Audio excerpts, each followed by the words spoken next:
And good evening, and welcome to another exciting show. And we got people in live chat already, and it's uh, Alice Gorgeous.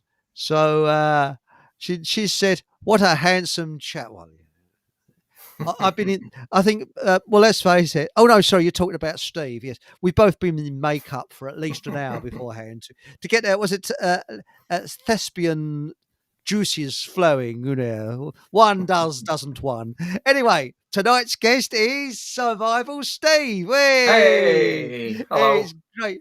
And yes, we're doing. This is a Friday night special because last Friday of every month we have a Friday night special, and Nathan Lucius, who suggested the idea, has buggered off. Now, tonight we've got in the first person in was Alice Gorgeous. I said, "What a handsome chap!" And there's something that both Survival Steve and I have tonight that's we've got in common. Mm, Shall we say a piece of clothing that we have in common? hmm But more so with Steve than me. Right, we got Alice. So, Alice, you can have a politician or celebrity of your choice to blow a two-finger salute at. We got DJ B2. Hello. We got Asperger's as Fudge. Good evening. We got Soul. I better not pronounce that. What's the name? And we got Matilda P5U and Mark Anthony. Hello, Mark. Hey. So Hi, that's folks. hello. Right. So let's start with the show and survival. Now, we was talking about something about what was it? We said, "Oh, it's a good idea to bring that up on the show," and I forgot what it Mm. was. I'm having the senior moment. What was it, mate? Was it not Yes. what you're wearing? Oh, yes. Yeah. Mm. This is a genuine shamag, a genuine sort of what is it? Palestinian one made about 50 miles up the road from Beijing. I think that's in Palestine, isn't it? No, it's It's the Chinese. same. It's the same neck of the woods. Right. Shall I remove mine first or should you show yours? Well, should I show mine? I'm Oh, not show wearing yours. mine. I've got mine loose. These are key survival items. So I hope everyone in chat, if you've got, an item that you want off your Christmas list, get yourselves one of these. This is a shamag. I'm sure it's probably got other names. Hmm. Essentially, it's just like a giant tablecloth. But these are so versatile. I mean, I'm wearing this around my neck a bit like you are, Eric, Mm-hmm. and these are great just to keep the winter drafts out. Yeah. But they have so many other survival uses. I must admit, I do admire yours. You wear yours like a very refined gentleman, a very handsome chap, as Alice Oh, Gorgeous thank you. says. Thank you. Well, my one, yeah, I do my one, but my one's smaller than your one, so I won't show it off. Well, I was gifted this when I was working in Africa, so I'm really Oh, pleased with it's with nice. this particular item. It's great. This is uh, you're going to only see part of it on the camera, but this Mhm. actually doubles over, so it's like a large square. Yeah, I'll open that out. Isn't that pattern gorgeous? it is, isn't it? Is it made in Africa? Is it an African one, or is I it don't sort know of? where it was made, but I got it from Africa. I was gifted it, so like I said, it's got a bit of sentimental value. And That's nice, isn't it? but I mean, I'll not demonstrate because it'll mean I'll have to remove my hat and my Mhm. headphones. But you can wear this over the head like a shawl, like a hood, and you Mhm. can wrap it like a hat. And these are great for keeping the sun off as well. So if anyone's ever been either on holiday or worked in a very hot country, desert regions where temperatures, are sometimes in the region of 30 to 50 degrees Celsius, yeah, something like that over your head. Believe it or not, it does help to stop you from burning, especially when you've got a slap head like me. And it also Oh man. helps to keep you cool as well because it Hmm. shields from the heat of the sun. Very versatile items. And filters, you can filter bits of shit out for filtering water as well. You put it over a month, can't you? Yeah, that's right. But as long as you haven't washed it in some detergent, which is Yeah, so you get all the chemicals from that in it. It's like, yeah, yeah. but So another use for these are to wear, and again, you might have seen familiar things over the last 5 years. yes, This will help protect from dust, especially if you're driving an open top vehicle in desert climates. That will help just keep dust it's, out your nose and mouth to some degree. yeah. That's. I'll tell you another one. Facial recognition cameras. They're pretty good as well. Mm, You yeah. put them up, and the other one is they're as cheap as chips on eBay. You can get them off eBay, but they're Chinese rip-offs like this one is. That's right. I mean, I think this would last in army action about 30 seconds if you're lucky. Yeah. But no, seriously, I mean, I've had this about 10 years. It's pretty good. They're Wow. cotton, and what Mhm. I like about them, I don't know about you, but they fold up very, very small, and you can shove them in your pocket. Mm, So if you're going out anywhere, for example, like a day like today, I know it's like where you are, but it's got a little bit warmer, but it'll get a bit colder in the evening. And you don't want to take a bloody great scarf with you because you'd be sweating like a pig during the mm, day. The sun's out. But then when the sun goes down, it's going to get cold. This will go easily in your pocket. A pair of jeans you got on, you can put mm, the jeans in your pocket and all that. And once you've feel a bit cold, you wrap it around your neck, and you get warm very, very quickly in them. I like them. The other one is it keeps your shoulders nice and warm as well because you wrap it mm, round back to front. mhm, But but you can get the genuine Palestinian ones, like the Yasser Arafat types. mm. There's only one factory left apparently in Palestine, and you Oh get them wow. from Germany, and they're not sure. I think about 20 quid, something like that, Mm. 15, 20 quid. But they're made all over the world, really. I think. Um, but if you get the army, so the one like you've got, it's very, very thick, and wrapping it round your neck is a bit too much. Yeah. So it might be This is better to get quite a thick one. sensible. So Yeah. perhaps this one's a little bit bulkier than the one you're suggesting. But Yeah. this one thing I use this probably more so than anything else is if I'm out with a rucksack out Mhm. for a few days. I mean, I tend to do a bit of, I don't know if you ever do it, Eric, wild Mhm. water swimming, cold water therapy. You ever No, do no, no, no. I get. I feel the cold. So I don't. that? I'm So, a Southern Jesse. You remember? I'm not like you Northern chaps. You walk around in t-shirts when it's snowing. We're Jessies down here. Bloody Jessies. well, that's one of the first rules of survival. Any fool can be uncomfortable. So, I must admit that the northeast where I'm from has got a bit of a reputation, particularly amongst the girls when they go clubbing in the in Yes. Newcastle area. They wear the skimpiest outfits in the most horrendous of conditions. But I'm not like that. I've got shemags, woolly hats, uh, That's right. winter boots. Yeah, I Oh, go very, prepared. very nice. And now, Mark Anthony said, what are they called again? They're shamargs.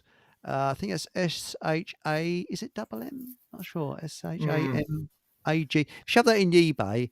As I say, you can get the genuine Palestinian ones from China. yeah, But no, you can. There's two places I think you can get them from. I think they're imported from Germany and yeah. America. You can get them from Germany in Europe, though. And Okay. they are, and you get I mean, I'm not being political or anything like that. I mean, it's a country, and it's a factory there which you can buy it from. As I say, it's the last factory that's left that's producing them. Um, but you can get them. I think they're all over the world, aren't they, Steve? I think you can get Yeah, them. sure. Yeah, I mean, I've had these in Jordan. I've all over the Middle East. Yeah, I've had one of these. I'm actually somebody's mentioning in the chat there about Morocco. I'm going there shortly, just before Christmas. So I shall be taking one of these. And I was going to say when I go wild water swimming, which is something I do just as part of my I was going to Mhm. say my healthcare regime when I'm out Yes. in nature. I like to have a Mm. bath or a wash in the river, so you need a Yeah. towel. So this doubles up as a towel and everything else. Yes, that's a good point. Yeah, and you wrap all your toiletries up in it as well. But the trouble is, if you went for a cold water around where I am, which is the Lee Valley, you would end up with Vail's disease. Oh, wow. Because it's the rats wee there. They advise you not to swim in the river because of that. Or you can swim in the canal, but you probably get caught by the canal lock gates, you know. So you're not allowed to swim in the rivers around here because of the well, they say the Vail's disease. I don't know whether that's true or not. It might just be to keep people out of the bleeding river. I don't know. Now, Exo said he'd like to visit Tangiers. Oh, well, yeah, I've never been, but yeah, you'll have to put it on your bucket list. Yes, Tangiers. I think out of all the Middle Eastern countries, I've never been to the Middle East. The nearest I've been to the Middle East is Greece, which is not really the Middle East, you know. But what would you say is the most interesting? I mean, Egypt tempts me. Egypt and Jordan, with all those ancient. Yeah, I've been to Jordan. I've actually been to the Petra in Jordan. That was fascinating. Yeah. But I'll tell you what, one of the most beautiful sights I've ever seen. Talking of the Middle East, and I can't say I've toured everywhere extensively, and most of my experience has been with the army anyway. But the what's it called? Let me think. The Wadi Rum in Jordan. That will absolutely take your breath away. You've got to, Really? I mean, so it's like one of the most fantastic landscapes I've ever seen. Actually, when I first saw it, do you know when they say it takes your breath away? It actually took my breath away. I remember doing this, gasping in astonishment. Really? The scale and the beauty, the magnificence of it, absolutely stunning. But in several, I'd say mostly sci-fi films, this place has been featured. So one such film is the film The Martian with is it Matt Damon? He goes to Mars and he gets stranded. Some of that was filmed on the Wadi Rum in Jordan. Really? Yeah, because the landscape is just stunning. You're going to have to do an internet search and have a look at this place. I will, and I'll tell you another one. Hang on, I'll try and find it now and shove it up on the screen. So was it Wadi? Is it Wadi? No, I'm not sure how to spell it, but I think rum is perhaps spelled RHUM. I'd imagine if you put something similar to that, it would come up on an internet search. Yeah. Let's have a look. See what we got here. Yes, I got it. The Wadi Rum Protected Area. So let's look at the images. Bloody Nora. My word. What an incredible place. Stunning, isn't it? Hang on, I'll try and put this up. It's not a million miles away from Petra. So Petra, you might be familiar with the that big valley. I think it's one of the Seven Wonders.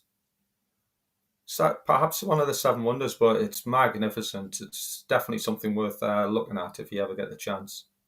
Well, we'll try and find it. Here it is. Share, and I think we got that up there now. There's some pictures of it. Wadi Rum, Jordan. Crumbs! You're certainly saying that. That is rocks. It is. It's a beautiful place, and a place that took my breath away was Austria. When I stood on top of a mountain and that clean air, the air is so clean there. It's like, every breath you take, it's all sort of clean. And that beautiful smell of pine. Everything's pine. I love Austria. Austria is a fantastic country. Yeah, I agree. I went in the summer. I didn't go in the winter. And it is absolutely, it just, wow. And do you know, there's some beautiful places. I mean, you're exactly right. Were you by the Alps by any chance, the Austrian Alps? Yes. Yeah, that's just awesome, isn't it? Oh, yes. And also, you got to have a good head for heights if you go into a tourist coach. Because I was sitting right at the back, and to get around the hairpin bends on the Dolomites, you look down from the window. It's just a sheer job because the overhang. The coach drivers are doing it all the time, and they're smuggling all the time. And when they came back, the coach was going a bit slow. This bloke had smuggled some marble over the border. I don't know quite why, but Marble. Oh, wow. marble, yes, this marble slabs he was unloading. There's something going on. Yeah. Shall we say, a little bit of horse trading going on with someone he knew. But no, the Dolomites and places like that are absolutely stunning. Oh, yeah, stunning. Yeah. I think the nearest thing we've got in this country, because strangely enough, we have got everything in a very small way in this country, is possibly Scotland. I don't know. Yeah, there's Like, some absolutely stunning places in Scotland. yeah, I would rate Scotland as some of, probably one of the nicest places I've been for in terms of mountainous landscapes. really. Yeah. And Oh, yeah. for sea views, Cornwall gets it for my Yeah, money Cornwall. every time. Awesome. But Exo says a bit right wing to want to visit Austria. Well, I don't know. I mean, it said he's out that far on the map, and it's over there, isn't it? I think it's like that. I mean, it's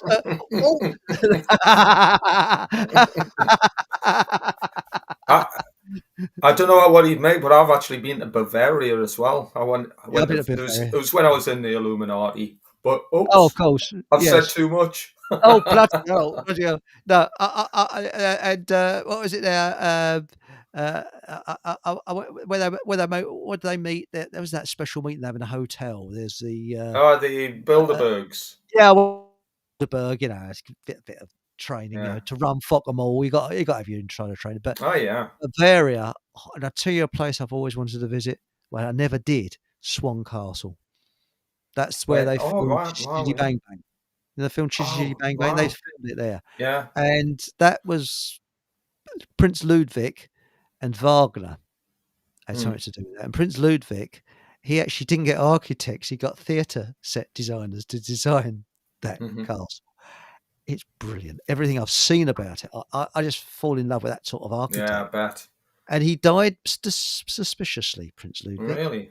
Yes, because he went for a walk one day and he was found floating on a lake, face down.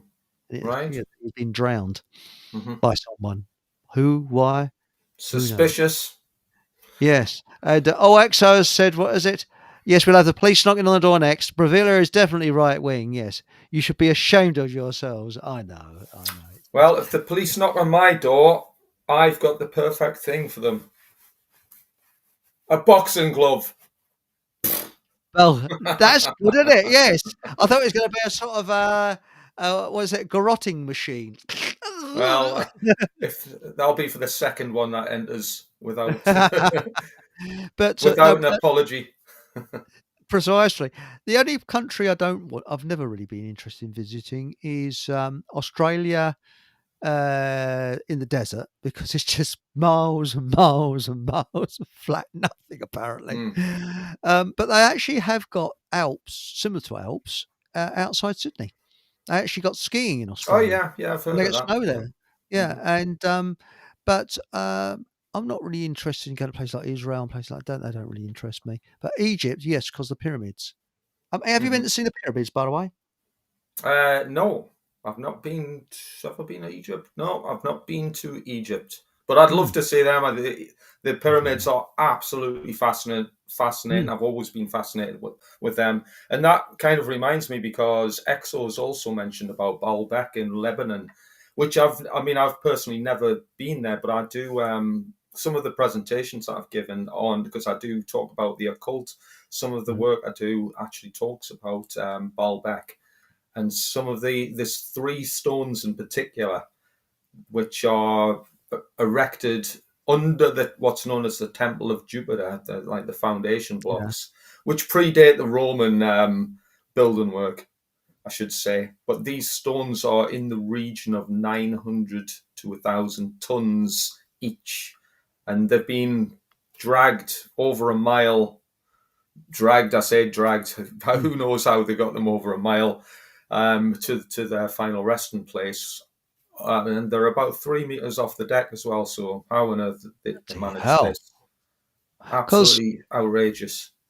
There's a French architect that's got a good idea, and he reckons and I'm not joking, I'm quite serious. He reckons that the pyramids were concrete.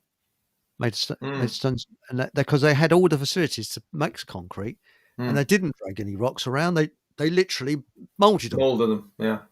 I mean, even in itself, even if that was the case, the amount of work I know. that would have had to go into that is just, it's just a superhuman. It's just not feasible, really. That's right. And it says, Exo says, it's amazing people want to pay for package holidays or cruises. My idea of hell, when there is so much interesting stuff to see in Europe and elsewhere. I would hate a package deal holiday. I want to go on my own steam. I don't. What's your feelings about that, Steve? I should think that would be a living hell for you, wouldn't it? So, I'm a bit weird like that. I don't do holidays. It's just it doesn't appeal to me. But I do like traveling. So if I stumbled across somewhere, I'd be more than happy to be there and see things. But it's not something I kind of think of doing. I don't go on holiday every year. No, the last holiday I had was years ago. I've forgotten when. Yeah. I'm not a holiday person, but like you, I'm not that keen on travelling, but I like to sort of get to places. And, as I said the other week, in Germany, they're doing this slow travel where they tow a caravan, a small special caravan, behind their electric bikes. With about 3 miles of traffic behind them. Yeah. But I would always recommend, though, if anyone goes on holiday or traveling, to consider survival equipment. So, yes, that's right. Hopefully, I've got a few very simple things today which we can talk about and maybe do a show and tell. Should I do one? Yes, why not? Do you know what? As it's topical, because it's cold, fair enough, it hasn't been cold today, certainly not in the northeast. But we've had a cold spell recently. So one of my first top tips for survival is this little fella. Let's see if I can get that closer. Right, again, I don't know what make that is. This is lip balm.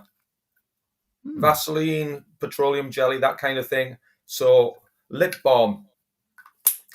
Cheap, inexpensive, fit in your pocket. Obviously, I'm not sure if I've got the technique right, but lip balm, because one of the first things to deteriorate in cold weather is your lips. So there's nothing worse than being out in nature and having to survive the night, let's just say, or camping or getting up to adventures, and you end up, your body starts to disintegrate. So your lips get some hammer. So lip balm. And one good thing about this is you can use, let's just say, you take some material off your cotton shemag, you rub a bit of petroleum jelly or Vaseline, which is petroleum based, and then onto your cotton clothing, and then using a match or a lighter, light it. So that will act as an additional boost to the fire to help get a fire going. That's interesting. I prefer the John Wayne method, though. Have you heard that one? Survive. John Wayne rides into town.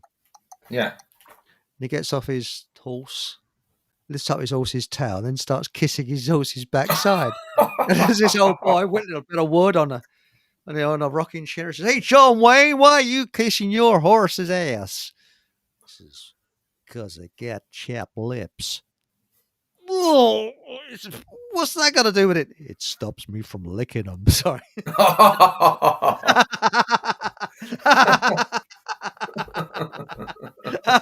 So that's the John Wayne. But also, you got to be careful when you put that lip balm on, because if you're sitting in a car or something, you might get some very strange men coming up to you saying, "Oh, hello." Hello, honky tonk. Yeah. It might sound a bit weird, but I mean, trust me, I've been to hot and cold, wet and damp. I've been to all the regions of all the kinds of weather on the planet.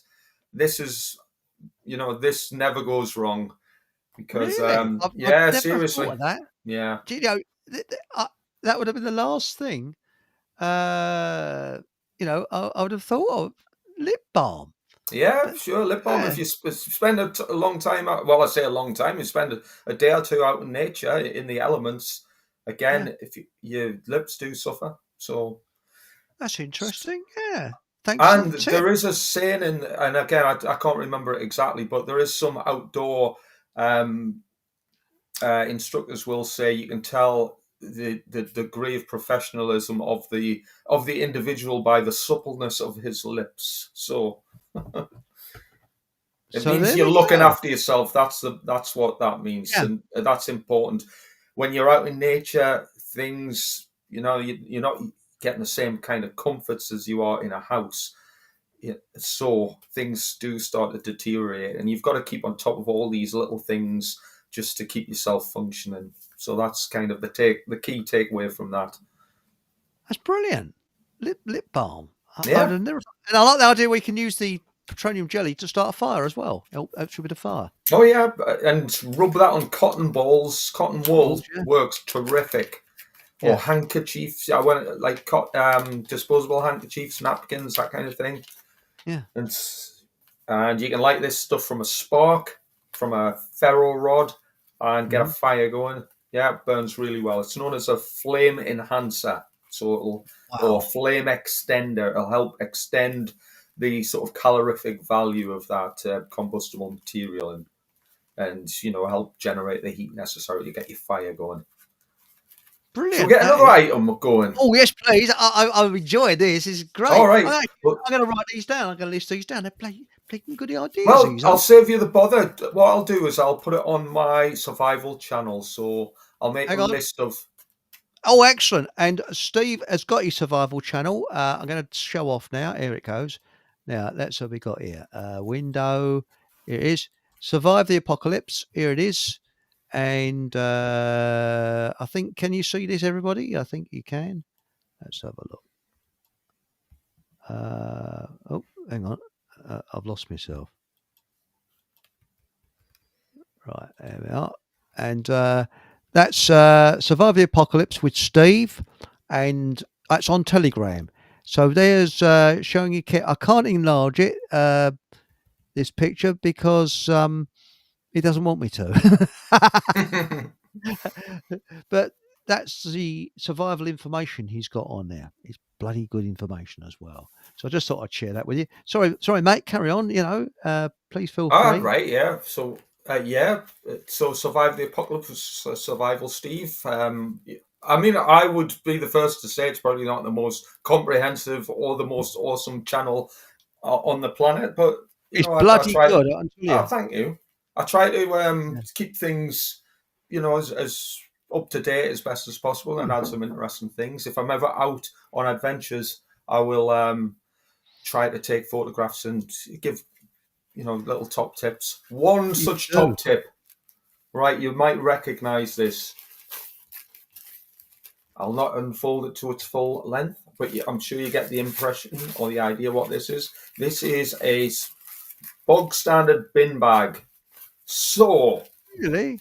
Yeah, bin bag. Obviously, these have got a billion uses, not just for disposing of garbage, but we can see, we all know that these take up no space. So for a gentleman such as yourself, you can put that on your back pocket. You'll not even know it's there. I tend to carry one in a little protective bag. Again, just because I'm a bit of I like to faff around and keep things neat and tidy. But this thing, if you're out in nature, now Alice Gorgeous mentioned she went out for a walk recently and she took a brolly even though it wasn't raining.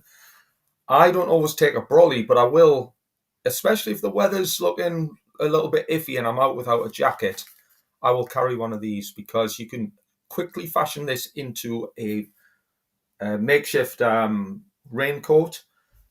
If you end up going to the shops and you don't want to spend 10p on a bag, well, you've got one. Or if you're out in nature like I was recently, stumbled across a whole load of apples, which were kind of the last of the season. My bin bag, I had a bin bag full just the other day. Again, I would have been struggling. I would have, without this, I would have just been able to carry a couple in my pockets. So a bin bag's a massively versatile piece of kit. What do you think of that? I think that's brilliant. And I think on the back of that, Jason has just joined your Survive the Apocalypse group. Oh, top lad. It's just flashed up. So hello, Jason. To you, Hi, Jason. And so you got another member. That is a brilliant idea. because I mean you can shove it over your head, and if you're cycling or something like that, you got a nice, you got a poncho, really, haven't you? Yeah, well, this is it. I mean, I cycle a lot, and when you think about it, you ain't got a lot of gear or room to carry a lot of gear, and some cycling jackets can be expensive. That's So right. that takes up no space. You've got no excuses for not carrying something like that. And it's That's just, a good idea. you could say cheap and nasty, but sometimes all of this stuff it works, and it's about having the kind of mentality to be prepared, but to be able to improvise, adapt, and overcome. And that's what we're kind of looking at here. And also, if you're a tight-fisted git like me, you can wait until these charities shove one of those bags through your door that you're supposed to fill with junk or something, Yeah. which I use as bing bags. And Exo says, I bought 10 giant-sized bin liners from eBay at the start of the lockdown thing, as I thought I might have to bury my neighbours. You've got to make sure they're dead first, though. They don't like being buried whilst they're alive. I am joking, if anybody's watching, yes. And Alice Gorgeous says, it wasn't because of weather, Steve. It was dark Oh, out. right. Wow. I know what she's getting at. Right. I So don't know what she's getting at. Why do you need an I umbrella? carry one. No. Well, I carry one here. This is my, in case viewers and listeners are wondering why I've got a rucksack on my table here. Well, this is my bug out bag. One thing I carry, again, you might not be able to see this on the camera. This is a brolly. Yes. And, if it's dark outside, somebody comes at you with foul intentions, we can make the weather bad in his neck of the woods, if you know what I'm saying. That's right. Yes. Yes. Okay. Give Brollies. him slight modification, shall we say? Free plastic surgery. Yeah. Well, a brolly makes a brilliant self-defense item and legal to carry. And if somebody wants, if it starts to rain, it doubles up as a bit of weather protection as well. So, wow, that's fantastic. And Mark Anthony says, Steve, I've learned so many good tips, and I back this. I agree with you on your survive the apocalypse channel. Thanks, Mark. It's bloody good. It is. Yes. Can I just mention Mark's a top bloke. He gives such good feedback on both the channels I'm on. So I appreciate people like Mark. Actually, everybody in chat's all very supportive. So I massively appreciate all the kind comments people give. By the way. Well, so I'm really proud of people in chat. And Mark and that. I mean, he's really very, very helpful. And Hachi says, are we truly expecting a cataclysmic? Oh, I can't even say it. Cataclysmic event. That's a brilliant point. That's a good point. Yes. Should I? Well, can I expand on that? Personally, I think it's quite possible. And that when I say when I say cataclysmic, I don't mean like what's the word? I don't mean that like the world's going to be in total degradation or massively end of the world scenario. Where it's like the purge and people are fighting zombies and all the rest of it. I don't think it will necessarily be like that. However, what I do anticipate in one way, shape or form, and again, it's probably too difficult to tell at this stage, some inevitable collapse of government. I anticipate some major, let's just say, catastrophic change to the social stratification of governance. Personally, I think it will reach an end, and that will have potentially a fairly dramatic turn of events to the normal function of our lives for a period of time. And that period of time could actually be several months, if not, a short number of years, and before kind of, again, I might be completely wrong, but I'm kind of anticipating that mentally. That way, if it does happen, well, it's no big drama. I like to take small steps in order to prepare for things like that. If it's not going to break the bank and it's not going to, break your heart by getting all of this stuff together, and you're not going to be too stressed out by the the hassle it is to be prepared for dramatic events, then I would recommend taking some sort of precautions in that line of thing, even if it's just mentally being prepared to be mentally resilient and maybe physically as fit as you can and get. That's kind of one Device. small takeaway. Before we came on here, we was talking about, something I fear is a revolution, which I've been talking about for a long time, because what always happens in a revolution, it always ends badly because there's a power vacuum once you've got rid of the people in the state, and that power vacuum is filled by a worse tyrant than what you got rid of. And that's what Yeah, happens in revolutions, unfortunately. And that generally, and that is what people can't see, because you'll have some arsehole come along that promise everybody the earth. Oh, we'll give you all goodies. We'll have free chocolates on Sundays. That'll be a government policy. And once they get into power, whoa, watch out. yeah. But, Mind on that. I mean, I'm not going to say I necessarily disagree, but what I will say to that is, in all honesty, I don't think you can get a bigger bunch of criminal tyrants as we've already got, who are in charge. So mm, fundamentally, whatever happens after that can't be any worse. And let's face it, I mean, it might be bringing this up later when we get a little bit more down to the nitty gritty of we hate the government, yeah, down with the social order. in the But second hour, I think, isn't it? We're going to go into that. yeah, Yeah. be worth mentioning. I would say stay tuned for that because it's going to get exciting. How about Mm. that? Yes, in the Yeah, second hour. That's right. yeah, Because we were both on the same wavelength with that, aren't we? To me, we need government like an elephant needs a hang glider. yeah. I mean, That's basically it. my comments are probably a bit more impolite, so I'll Yeah. keep them Yes. I'll keep them to myself as best as possible. But you got a fantastic rucksack there. Is that the correct word? A rucksack, or is it Sure. backpack, or This is a rucksack, but this is what I use as a bug out bag. yeah, By the way, I've got several bug out, what you could call a bug out bag. This isn't anything different to what I'd done all the time. As long as I was a soldier, we always had what is now known in the civilian survival market as bug out bags. This was just standard operating procedure for members of the army, soldiers. mhm, This is a rucksack. This is a 60-litre rucksack, but this one has also got the capacity. You might be able to see as I turn that around. This has got a little rucksack attached to the front end, which will hold about 15 litres of volume. So I can detach this small rucksack from the bigger rucksack and go on a little recce mission or go to the shops or go sightseeing or whatever else I'm doing without having to carry this larger rucksack with me. So this in yeah. total weighs about 18 kilograms, which is, I don't know, something along the lines of 45 pounds, I'd a guess, which is a fair bit of weight. I mean, I'm used to It's carrying bloody well, yeah, rucksacks.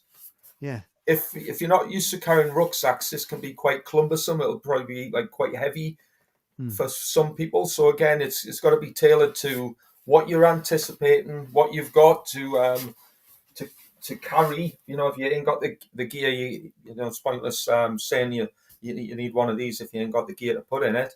But also, if you're not physically fit enough, you've got to kind of render that bug out plan and adapt that plan to your physical capabilities. So for me, this will give me enough equipment and food, if you like, food and water for a 3-day period. And I will be able to, part of my bug out plan would, or one bug out plan I have is to walk a fairly considerable distance. So that's what I would use for that event. If I had to, I could walk a considerable distance with this for 3 days and be self-sufficient. That's amazing. That's brilliant, because it's a really nice bag, isn't it? What do you think of those army surplus green ones? They weigh a bloody ton when they're empty. What are they called now? There's there's the Is that name the for hold them. all types? Yeah, Or there's the a name.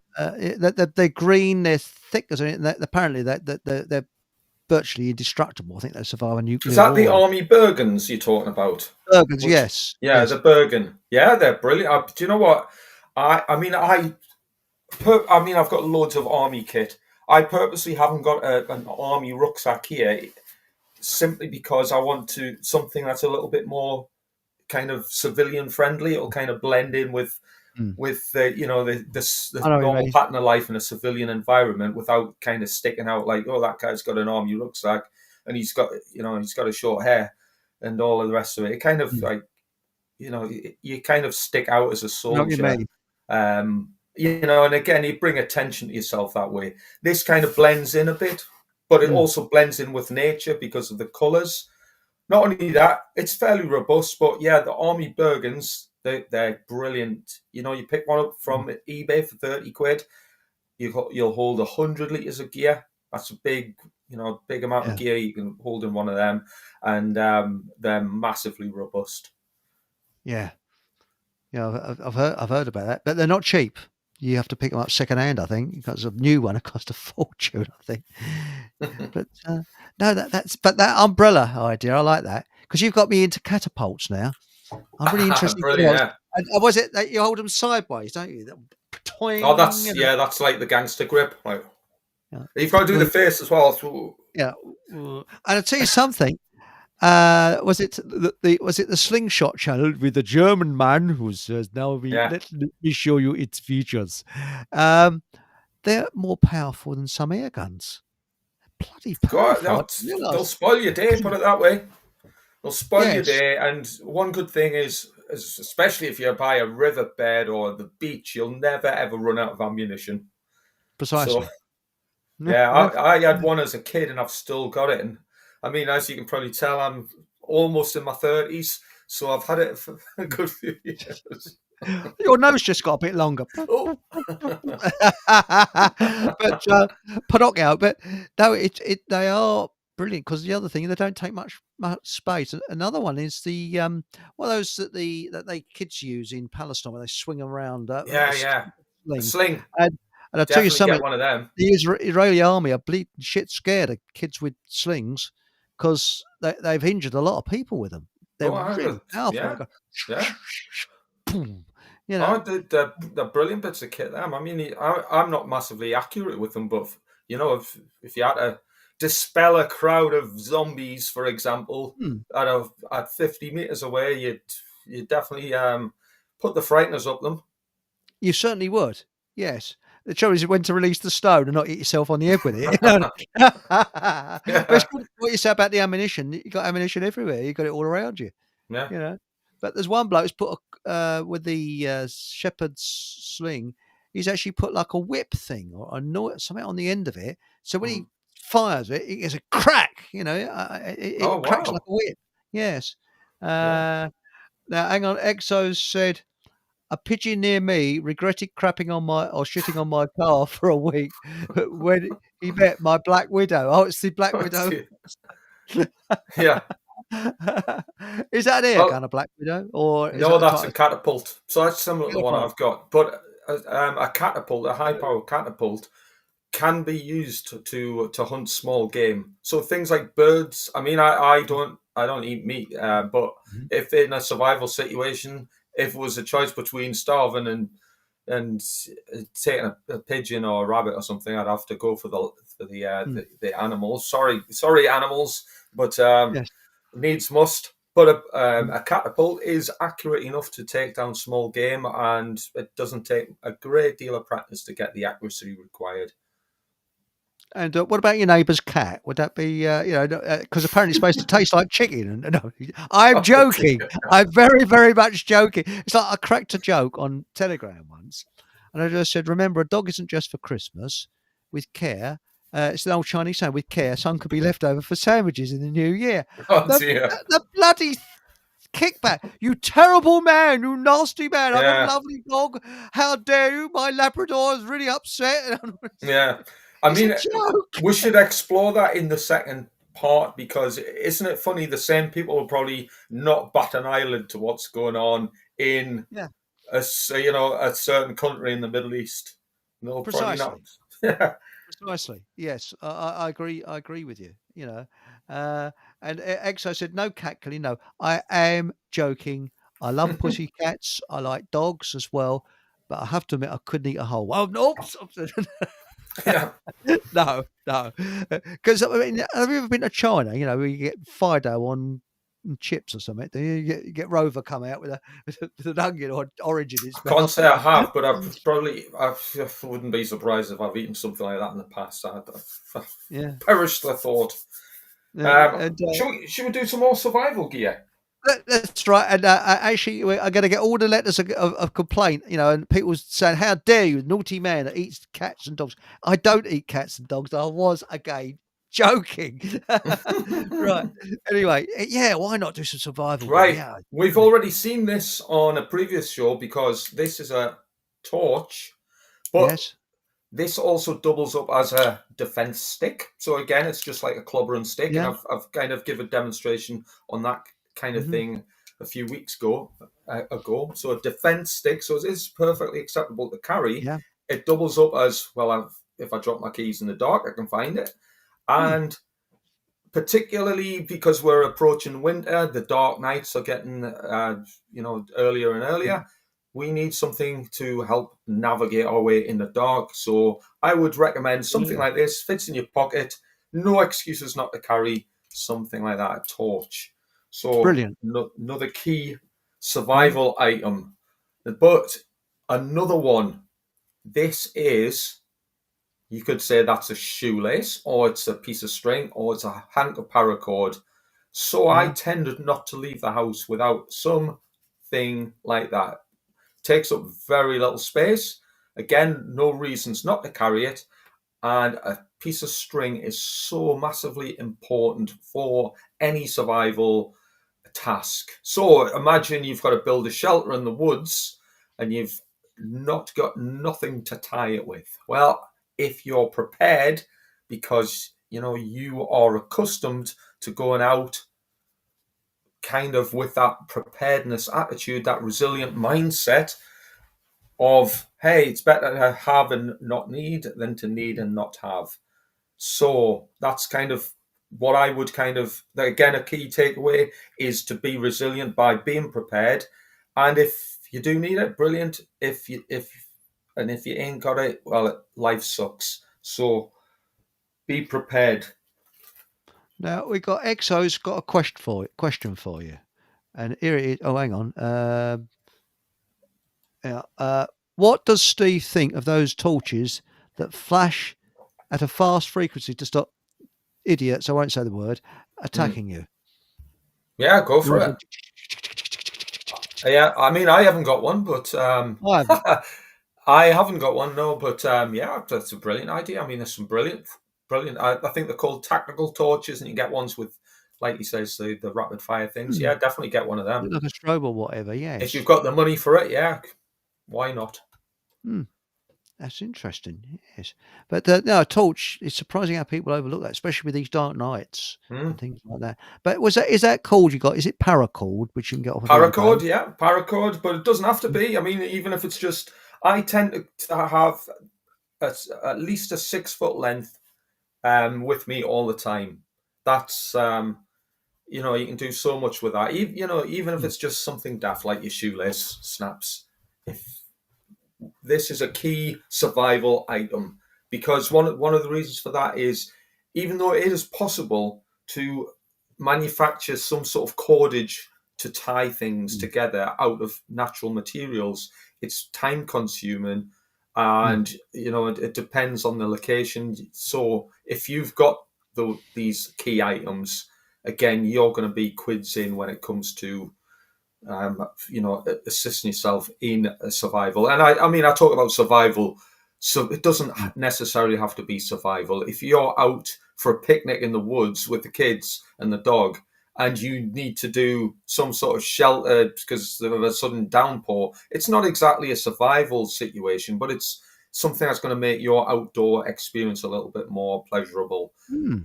That's right. What do you think of this idea? I mean, there's a chap called Sam. I think it's Hobo Sam, and Mm. he lives all year round. in a tent, and there's a Oh, couple, yeah. married couple, and he has a tent and he has a tarpaulin over the top, and this couple do the same. They put tarpaulin over the top of the tent. And I thought that's a bloody good idea, Yeah. but they said that they never. This couple said that they would never camp in a field, always in the woods. Mm. The reason why is because it's slightly warmer in the woods and you don't get condensation as much. I mean, what's your thoughts on that, Steve? Yeah, I mean, I've seen.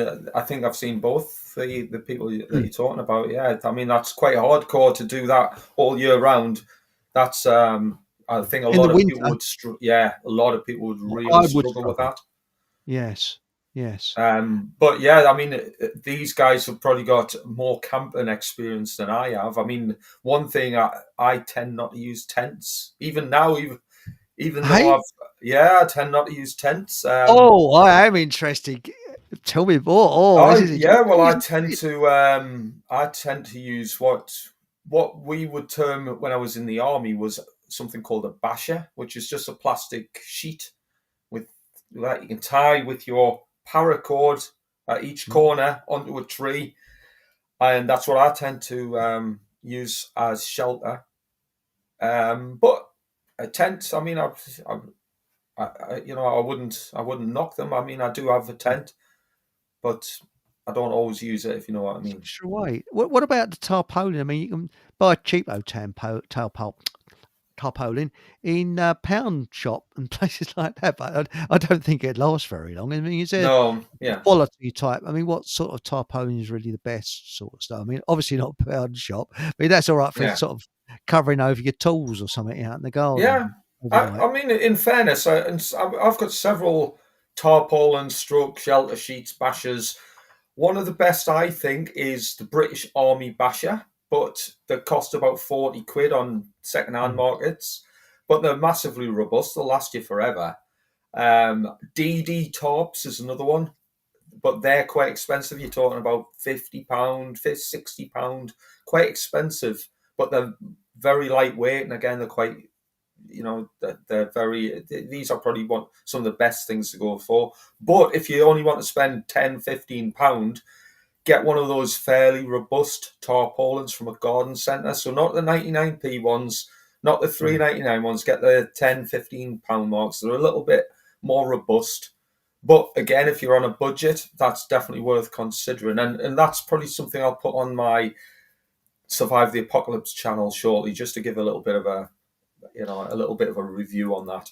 That's interesting. What about what I've got is a German army cape type thing you put over your head, and they sort of, it's to cover everything, and Yeah. cyclists use them a lot. And it doesn't. Trouble is, it doesn't fold up very small. That's the Yeah. only thing. It's Is quite that a big the ponchos? poncho. Waterproof Yeah, ponchos, yeah. yeah. So It's a German army poncho, and it's don't keep you dry, but it's a bit bulky. That's the only downside yeah. of it. So Oh, yours is really small. yeah, I carry one. I've even written it on there. Poncho. That's just for demo purposes. But yeah, my poncho. This is what I always also use, and I carry one in my bug out bag. Pictured here. Yeah. I've slept many a nights under something like that, and they're quite Really? double up as a waterproof jacket. Yeah, brilliant bit of kit. They're real 15 tough. quid or so, 15, 20 That's quid. right. Yeah, can't And go what wrong you with one do, of them. it's again a bit like ostrich, a very bit right wing. So you have to go in there and say, "I'd like one of those, please," and sit down, Vice, you're curving me, things like that, But no, actually, army surplus is bloody good. I found. Yeah. German, Austrian tends to be about the best. The crappiest is Polish. Oh, is it right? Right. I've worked with the Polish before. Really? Yeah. Is there Army, equipment shit or is it okay? What I saw was all right. I must admit, the food in Poland was excellent. They do some really good food. Yeah. Oh, by the way, I have to caveat this. And again, I think most people will know my stance. Even though I used to be a soldier, I mean, I publicly berate the military now. I want it disbanded. So again, this is perhaps other things we can talk later on. But I'm not a fan of the military now. But I would massively recommend military surplus if you Yeah. want fairly inexpensive survival type outdoor gear. If as long as you can, get away with either camouflage or green colours, army surplus stuff. I mean, it's probably some of the best stuff you'll get for the money you'll pay. That's right. By the way, it's Nomad Sam. So Mark Huntley says, it's right. He's got a documentary coming out soon. I buy that bloke's guts. It's just him Yeah, and his dog. But yeah. there's this couple. They're talking about condensation. And they leave the tent doors or flaps open to let the wind air through, so they don't get condensation. Because that's a killer, condensation. Yeah. But have they suffered? It's -5 outside. It frozen up their arse. Excuse my language. I mean, this bloke, Nomad Sam, he has a shower when it's about -5 out. I mean, bloody hell! I mean, what, has he got insulation or something on him or something? There is in his shorts, as if it's a nice sunny day. You're gonna have to move up north just to toughen yourself up. Yeah. Daisy, now, does Daisy know you? It says, we are doing a survival wellness weekend in North Wales last weekend in May. If you want to join us to learn new skills, take time out to rest with grounding and sound baths, booking open soon. Yes, I think Survival Steve might be on this. Yeah, that's my other half. Is that Daisy 44? She's hello, she Daisy. does sound baths. She's a sound bath practitioner, which you don't need a towel for a sound bath. I'd imagine most people. I've been on one. Yes. Yeah. Yes. And did you enjoy don't it? take clothes off. Yeah, it was all right. Yes, it was full of ladies there. I was the only bloke. Yeah. So I rather enjoyed it. Yes. Yeah, yes. they're very. They're very relaxing. I quite enjoy them. But Definitely it depends on recommend them. who's doing it, and I think how they do it is the thing, But yes, the only thing is I turned all the lights off in this room, and I went arse over tit over a seat. But that was about the only thing that went wrong because I couldn't see where I was going. Oh shit! So, Yeah. and now we got here. Alice Gorgeous says, "Sounds fantastic, Daisy. Well done." There's something about Wales. Don't you ever wander into Cornwall at all? Or is it too overpopulated? Or is it too? Yeah, Cornwall. I've done survival exercises in Cornwall. I love Cornwall. It's stunning. So do I. Stunning location. Yeah, I love it. As I've often said, I feel that's my home. And when I was a kid, we used to go on holiday. They used to say, "Oh, I'm going home." So there must be some tie there. It's just I've always wanted to live there. I've just loved Cornwall. It's gorgeous, isn't it? I've cycled through Cornwall as well. It's hillier than you'd probably most people would appreciate. There's some proper little steep, short sections. And the nasty people, the customs and excise, chopped all the trees down, stopped the smugglers. That's why you don't get many trees in Cornwall. And all the trees are in Devon. Oh, I didn't know that. Yeah, and because I was talking to a Cornishman, Maleficus, the other night, and he's born and bred in Cornwall, and I asked him about whether they used rum. There's this theory that they use rum to wash their windows with because it's cheaper than water. Because all the people, there's amount of smuggling that went on because it's famous for shipwrecks.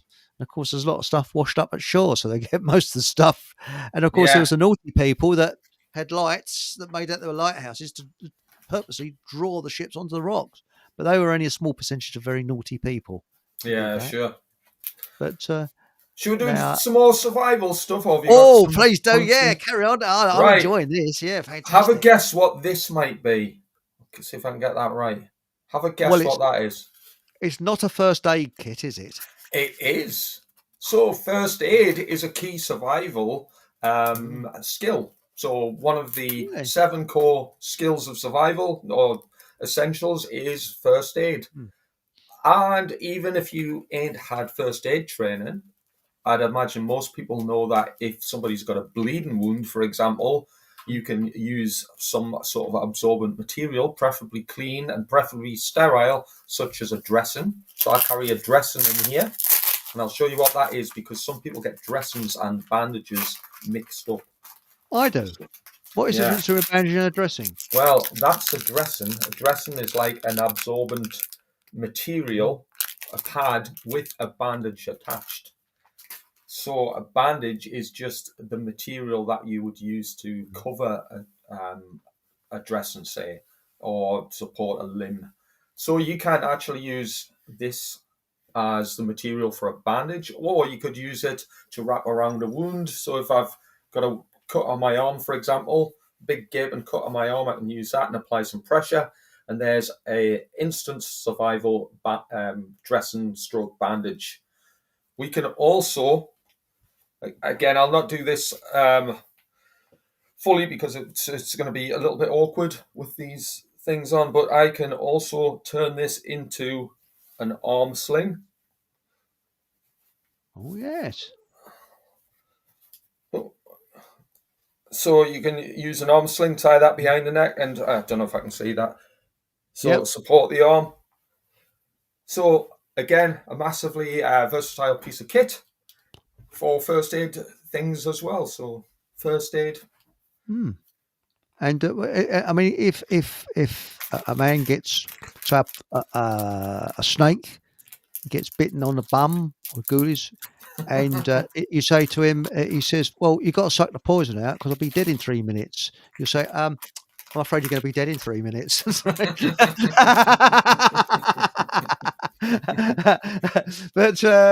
now Exo says it's sleeping on the ground that will sap your body heat in cold times. Yeah, sure. Yes. So I've actually been in an igloo as well. I've spent time in an igloo. That was good. Yeah, awesome. -20 the plus in some of the Arctic regions I've been in. Yeah, massively cold.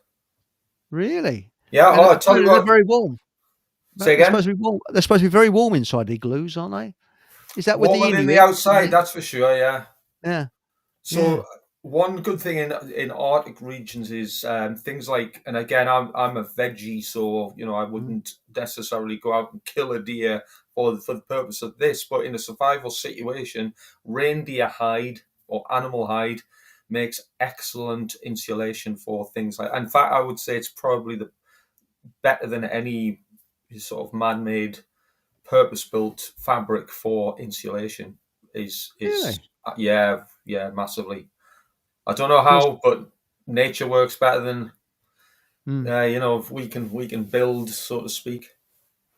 That's interesting because apparently the Eskimos will not touch. Many of them won't touch artificial man-made stuff. They still use their old-fashioned, hides and things like that. This is the thing: when it's -20, how do you have a pee? I mean, does it freeze? I mean, is it a leg job? Goes pee down my leg or something. Eric, gone. I'm from up north. As long as you can find a doorway, then it doesn't matter the temperature. I feel sorry for huskies because dogs normally do have a piss up of a tree, and there's no trees in the Arctic. So where do they go? Poor sods are around looking for a tree. Well, do you know what? Speaking of the Arctic, do you know one of the hardest things you probably wouldn't realize is trying to cut wood in Arctic areas. So imagine in the UK, for example, you need to cut a log with an axe. You just put it on the ground and chop away. Try doing that on 6 foot of snow. That's interesting. Because we've got a lady that comes on here, Monica Schaefer, and her father lived with the Eskimos. Wow. And she knew a lot about Eskimos sort of folklore and things like that because she's German Canadian because her father was in World War II, and then after the war he went over to Canada and he lived with he had a fascination. He was a doctor. He lived with the Eskimos, and apparently she said they're all getting they're called skidoos, these modern sort of powered things, but if they are destitute in the middle of nowhere and get, something happens, something goes wrong with the engine, they can't do what they did in the old days to survive. They used to actually kill and eat their huskies if they were desperate. And the old ways, they don't know. The new generation does not know how to hunt. They wouldn't survive very well. It's all artificial stuff they use. It's only the old people that know how to survive. But I admire them though, because I wouldn't want to live there. It's hard. It's really hardcore living. Yeah. hats off to them. But I mean, that's good news for the Huskies. That's, I mean, Yeah. oh, my dad's got a Skidoo. Oh well, we'll be all right this winter. Yeah. But I mean, you know what it's like on a bike when it's cold. I mean, if it's say 5 degrees below on a bike, it's about 25 degrees below, and you sort I Yeah, live on top of a hill. So, yeah, you certainly get frozen. Now, was it? Alice Gorgeous is talking about sound baths. I probably would. My friend does sound bath healing. It's wonderful. Yes. yeah. Um, uh, Now, where are we now? Oh, yes. Exo said that's why tramps and homeless people use newspaper, although newspaper doesn't exist these days. Yeah, there was some tramps. I never saw it myself, but somebody I know worked in South London, and they said that the tramps used to put damp newspaper or something and catch light to it, so it'd smoulder through the night. I don't know how. And he said when he went into a tobacconist shop, they'd walk in, there's all smoke coming off of them. You know anything? I mean, I've never heard it. Have you heard of that? I mean, No, of course yeah, I've and he heard said, of that, but yeah, but I mean, yeah, but you know, someone EXO said try sleeping on your iPad. Yeah, I suppose you could do. Yeah. yeah. Oh, by the way, this is Daisy? She said, what does the symbol on the first aid kit mean? Yes, that's interesting. That's interesting. What Daisy is? I mean, I thought it came from the Red Cross, didn't it? They just changed Think so. I they mean, changed from the Swiss flag round, didn't they? yeah. Because I it's a mean, flag. it is a cross. Hmm. But yeah, I think it did come from the Red Cross probably from the Knights Hospital as probably the variety of the Knights Templars. I'm guessing that's kind of where it comes from, but it's kind of probably all ties into the Christian cross and the Knights Templars and the Maltese cross. I'm sure there's. Again, I'm not massively up to speed on that, but I'd imagine there's some significance with that. Well, I thought it came from the Swiss flag, and they changed it around the other way around because I think the Swiss flag is a white cross with a red background, and they twisted it round where it had a white background with a red cross on it because it came from Switzerland. So Right, okay. Because I had the old, with the dogs, with the big dogs, St Bernard dogs, they used to have some rum round its neck, and they used to sniff when there had been an avalanche to sniff out someone that's alive, and if they dug down and got them, the person could have a little tot of rum which would keep them going until the whiskers got to them. That's the way it worked. And there was a film, I don't know if you know about this, it's Spencer Tracy in the early 50s, and it was a true story, but obviously Hollywooded up, about a couple of climbers in the late 40s were climbing, I think it was in Switzerland, and a plane crashed on top of one of the mountains. And it was a sort of like a flat part of the mountain. And these two climbers got there as father and son, and they found a woman that was still alive. Mm-hmm. And his son said, look, I'll take her to safety. He said, no, I'm a more experienced climber, the father. And he's in his 50s. And he said, I'll do it. And he took off and he just had this woman on his back, and he took all the risks imaginable, ropes that are slightly stuff. And he got back to the village and he collapsed with exhaustion. And at the end of the film, they said, nobody has ever beaten this man in getting down this mountain so quick. And the woman survived. Wow. She survived. Yeah. But but the risks, I mean, obviously it's Hollywood, but the risks he took, he took like swinging across crevasses with old ropes and things, and but incredible. And so it's surprising. I think it would take someone about half a day, and it took him something like 2 hours or something ridiculous, But awesome. and now somebody has said here, Daisy said, I think she's talking about your shamag. Turn it into a kilt, Steve. Wow. Yeah, you could fashion some sort of clothing with that. Yeah. Yes. Cover your modesty. That's right. Makes a nice sarong too. It's a bit small. Oh yeah. That's if you're a midget, I suppose. You could have a sarong. Now, the law in Germany. This is Matilda said it's law in Germany to carry a first aid kit in your vehicle. Yeah. Yeah, I mean, like I say, like I think the key takeaway of sort of my spiel in terms of survival is just have that preparedness attitude. So, hey, I don't go out all the time religiously with every single piece of survival equipment, but I will try to make an effort to whenever possible. And again, if I'm going out, I try to think, well, what kind of environment am I going to be in? What's the weather doing? What kind of things am I going to be getting up to? What's the potential if something goes wrong? Therefore, what can I carry that's going to be helpful? So any food can be uncomfortable, but if you fail to prepare, then prepare to fail. So again, it's just a mindset thing. One such thing that we can consider as well is footwear. So this is an old Oh, pair of boots. As the yeah, weather's starting to get a little bit worse, it's wet, cold, slippery, maybe a bit of snow and ice. yeah. Sensible footwear. It's not, you wouldn't class that as survival equipment, but it's about being prepared for the outdoor environment. Well, that's good. And also army surplus. You can get second. They probably have Oh never yeah, been issued, and they're yeah. about half the price of a new one. And as long as you don't mind getting a corn plaster inside. I know, I'm only joking. But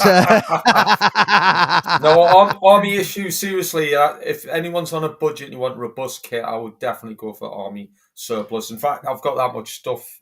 I could probably open up my own surplus shop. yeah, But I wouldn't mind that. Yeah, I'm fascinated with army surplus stuff. I just find it just interesting because yeah, what's that boot? There's the one boot that's made in Yorkshire, isn't there? I can never remember the bleeding name of it. it's Oldberg. Yeah, Altbergs. Yeah, I got a pair of Altbergs. They're pretty good, they are. yeah. But I've got a few. actually, they're very tough. But the trouble is, they take a lot of wearing in. I found because I've got bunions. So you go as you're walking along, Yeah. So, and I've tried everything to stretch the leather out on this bleeding bunion, Oh right. But they're really nice. They're a bit heavy though, those boots, aren't they? But Yeah. they're very nice boots, Altbergs.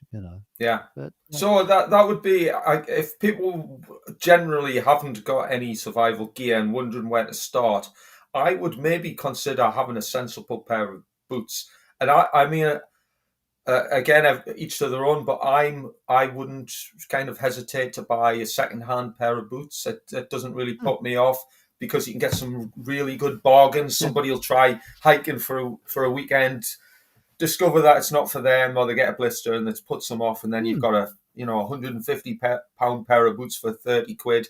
It's so you can get some bargains. But footwear, well, here's a saying that we can consider. A soldier marches on its stomach. You might have heard that. Well, in actual fact, a soldier marches on his feet. So you need something comfortable and robust. I bet they've done some miles. I mean, bloody hell! When you look at that one, that's really that's a real lot. That's done that's been around the bleeding world a couple of times. I think these are my bug out bag boots. So there's still a bit of tread left on them. So I keep these with my bug out bag. So they're a little bit past their best, but if I just needed something that I don't want to chuck them out, I can still use them for my bug out equipment. So that's another consideration. If you're a seasoned hiker, for example, and you change your footwear regularly, keep an old pair of boots for sort of bug out equipment, or keep it in the boot of your car so you've got things in your car for emergencies. And Mark Anthony says, I have a lovely pair of Altbergs. Yeah, they're nice. There was a place in Kent, Bromley, I think it was in Kent. There was a lady that had a shop, an eBay shop, which I got mine from, and I paid about 30 quid for mine. And they're worth about 120, 130. And what they are, they've probably been issued and never worn. So they might be brand new. I mean, when I got them, they were brand new. There's no wear on at all. It's absolutely brand new. And I think they were ex-military. And I think what it was, they're probably overstocked. But they couldn't say they're new because there's no box or anything. And she said probably unissued. So, you know. And Alice Gorgeous says, I've never managed to find comfortable walking boots. Is there any tips for expanding them, putting newspaper in them and all that sort of stuff? Yeah, I mean, I've done different things in the past. Some stiff leather type boots. I've used hot water, but so put them in a bucket. I mean, again, I don't know if this is a bit of an old wives' tale, but I've certainly tried it. Put it in hot water, bucket of hot water with baby oil as well. Some baby oil helps Mm. soften that leather up. Has worked. But modern hiking boots is probably the answer, I would say, because you you know the I don't know the different manufacturing methods are a little bit different to kind of the traditional old style leather army type boots. So You know what I I did? I got some damp newspaper, packed it inside the boot really hard, and shoved the boots in the freezer.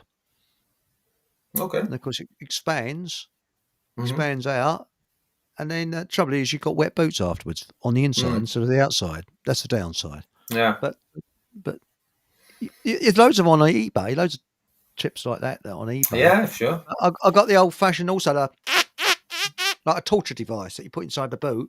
You Oh yeah. Yeah. open it up, but yeah, it's all right. Bit difficult with the boots. Hmm. Now, Dennis Falcon, evening, Dennis, mate. Hey, I bought an army surplus blanket, and it was colder with it on my bed than without.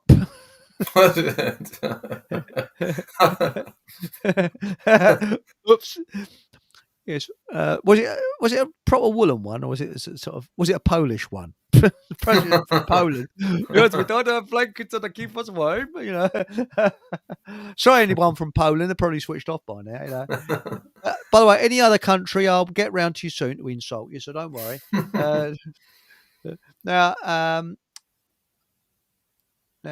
Hachi Hachi said, "Isn't it about time we started up local community survival groups?" Just a thought. So, what's your thought on that? Who said that? Was that Hachi Hachi? Hachi Hachi, yes, yes. Brilliant. Yes. I think that is a magnificent idea. And do you know when about 5 or 6 years ago, when a certain health emergency started, Yes. I started trying to establish that in my local area, and it did take off to a small degree.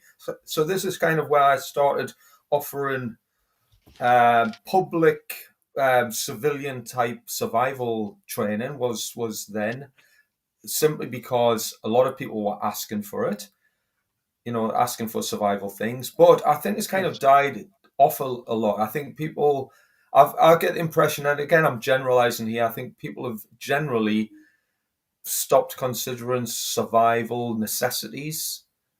Well, Um, it will, and until there's queues at the supermarket. yeah. So for me, I mean, I've known and practiced and learned survival since I was a teenager, and I Mm. still take steps and precautions and preparations and go out on training events and learn things for myself. Even though I'm fairly well established at understanding survival things, I still go out Mm. and do these things because as much as anything else, it's about keeping current with skills. So skill Mm. fade is a thing. If for example we're not great at lighting a fire in the dark or in the wet, when you need one and it's wet and cold or dark and you're struggling, well, it's because you've not developed those skills. So all of these things take practice. And of course, you can find out where your strengths and weaknesses lie. But I think Mm. little community groups, because we all want to be contributing to our own social networks, Help each other. little, yeah, helping each other. We need Mm. to establish things like this. And if we don't need these skills, brilliant. That's okay. The only thing we've done is we'll give ourselves mental and physical preparations and maybe some tools Mm. in a bag, for example, that we can rely upon should things get worse. So I think that's a brilliant point. I would massively encourage that. I'll tell you something that's most important to me, though, is getting a good night's kip. Because if you have a bad night's kip, you're mentally worn out the next day because you haven't slept well, Hmm. and that's the thing. I mean, do you I guess, do you sleep very well when outdoors? Because when I went camping, I found that I didn't sleep that well because people are bleeding Hmm. noisy and kept waking me up, and I didn't mind natural noises, but people sort of coming back from the pub late and things like that. Oh, But Um, do you know what? I'll quickly answer that because I think you can. I mean, for me personally, you can get some of the best sleep really, outdoors in nature. Yeah, I mean, for me, I find being out in nature is massively relaxing and healing. Massively, you'll get a load of healing really, benefit from being out in nature. Everybody will get that. no, You learn to mm, relax. Obviously, in weather like what we've got now, it gets dark early. So unless you've got the world's best head torch and an endless supply of batteries and a book collection with you, the only thing you can do essentially is have a fire going and maybe get some shut eye until the following morning, so you can get loads of sleep. Not only that, I don't tend to sleep a great deal at home because I'm always on the tippy tappy working on presentations. Still, last night it was nearly 5 o'clock in the morning. I went to bed last really. night. Yeah, it's usually 2 o'clock, half one, 2 o'clock. I usually go to bed most mornings, but so I would probably get a better sleep in nature. To be fair, Yes, this is what this bloke Sam says. He says he can't sleep when he's indoors. He says he mm, gets a far better night's sleep, and his dog's next to him. But the other thing I was going to ask you is that I was talking to my father. My father was in World War mm, Two, and something he mentioned once, and he said, "I said, isn't it strange?" He reckons that nobody ever had a cold when they was outside. mm. I mean, when you was in the army, did anybody ever go down with a when they was sort of on when they was everybody was like, "Oh, I've got a cold coming." He was out in the open air, and he said, "Well, we were super fit, and we were on the open air." He said, "Nobody went down with flu or colds; it Mm. just went unheard of." Was it the same? When you was in the army, that people just didn't go Um, down with colds and flu. They just sort of, yeah, I can't say I noticed specifically, but bearing in mind, most soldiers are kind of young, fit yeah, lads. So, and a lot of, I'm not saying that everybody does, but most soldiers tend to, as best as possible, eat a fairly healthy diet yeah. because most lads want to be fit, so they look after themselves. So this all helps to Mm, guard against all of these little ailments. that's right. But the thing, something triggered something in my mind when Hadji said, "Isn't it time we started the local community survival group?" I think this might help you, Steve, with your groups. The other night we had the Bowler Hat Farmer on, Mhm. and he started a website called Food Finders Hub. Don't let it put you off. Foodfindershub.org. Yeah, Okay, and he wants the farmers to sell directly to the public, and farmers are starting that. Okay, yeah. for food. Now, linking that up with what Hachi said, I asked Mark, sorry, the Bowler Hat Farmer. I said, "Well, a mate of mine, Miles, he's coming on the show soon. Fleetwood, he's an acupuncturist and a natural doctor." Mhm. And I said, "Well, could he come on your list?" He said, "Yeah." He said, "It's for communities." I'm sure he'd want you on the list as well, so people can look down survival. Because what you can do on this foodfindershub.org, if you're looking, say, for raw milk, you look up where you are and you'll see farms nearby that will sell you raw milk. Or if you're looking for Mm. cabbages or whatever that's straight off the fields, you'll see who can sell it to you. But it's not only that, it's health food shops. And I think there's a slot there for you. Brilliant. Yeah, I'd be more than that happy to contribute to something like that. Would you like Speaking me to? of, I'll have a word with him. yeah, I of can have a word course. with him. Yeah. Do you know, Okay. speaking of which, when you mentioned food finders, now I'm Yeah. not sure of the name of this particular website, but there is, I'll check it out and I'll put it on my Survive the Apocalypse channel. But there is a website that you can get a map of your local area and it will pinpoint where wild edible foods are grown. And I'm not talking about things Really? like yeah, I'm not talking about things Oh. like dandelions and Mm. nettles. I'm talking about pear trees, apple trees, things that are grown wild in the local area. Mm. And again, I've already. This is something I would recommend for anybody wherever you live, when you're out and about walking the dog, out for a drive to work or whatever. Just keep an eye out for things like apple trees, things that you can salvage from nature, sort of forage from nature. So, for example, I know all the apple trees round about where I live. I mean, I've loads of them. and I mean, I was actually out recently and picked a bin bag full of apples um, before they get spoiled for the winter. But again, these are things that we can do to develop our survival strategies. And if we're in a community network, we can mention this to people. A lot of, for example, wild edibles, people tend not to pick them for whatever reason. They prefer supermarket stuff. Strange. Yeah. Yeah, it's a bit like blackberries. Now, blackberries are all around where I live, Mm. yet they go down to the supermarket and buy some. And I'm the only person picking blackberries. Yeah. It's I, almost I, I, out of fashion for some people, I think, now. well, I mean, you dress in shit clothes, basically, because you're going to get juice and shit all over them. So you do that. Mm. But there's loads of blackberries. And the other thing is, down the Lee Valley, there is a place where we can get apples, but they're the old Victorian or pre-Victorian ones. And if you bite into them, they're little tiny ones. Excuse my language, it sends your ass up to your elbows. They're so Yeah. tart, they Yeah. have to be cooked, Now there was, where are we now? I've Well, got, Dennis Falcon's talking about, speaking of apples, crab apples. Crab apples are edible, but they're almost some of them are worse than others, but they're almost inedible because of their tarty whatever's in them. So you wouldn't be able to eat loads of them, and you'd probably get the shits anyway. But you will. you can use them for making chutneys. So definitely chutneys or jams or jellies. Hmm. Great for that. And now Mark Anthony's come up with a really good one. While you get a good night's sleep, he says, when you are camping, you are grounding. So it's very beneficial to your health. Hmm. So that's a good one. And Yeah. now we got here. Hang on, we got. I got to. Oh yes. That's it. Because you just said, can you eat crab apples or are they poisonous? That's it. You just answer that one. Yeah. And Mark Anthony said, foraging is an essential survival skill. That's right. Yeah. If you can get into your neighbour's house and you can forage through his freezer, I think you can get. No, I'm joking. I'm joking again. But, There's a now, great one there about cabbages. It's somewhere in the chats. I was foraging for cabbages and ended up in the Houses of Parliament. oh, I saw that. Oh, yeah, Yeah. that's Dennis Falcon, I think. Was it? Oh, right, brilliant. What is it? I don't know what this one is. Jolly Man. Where are we there?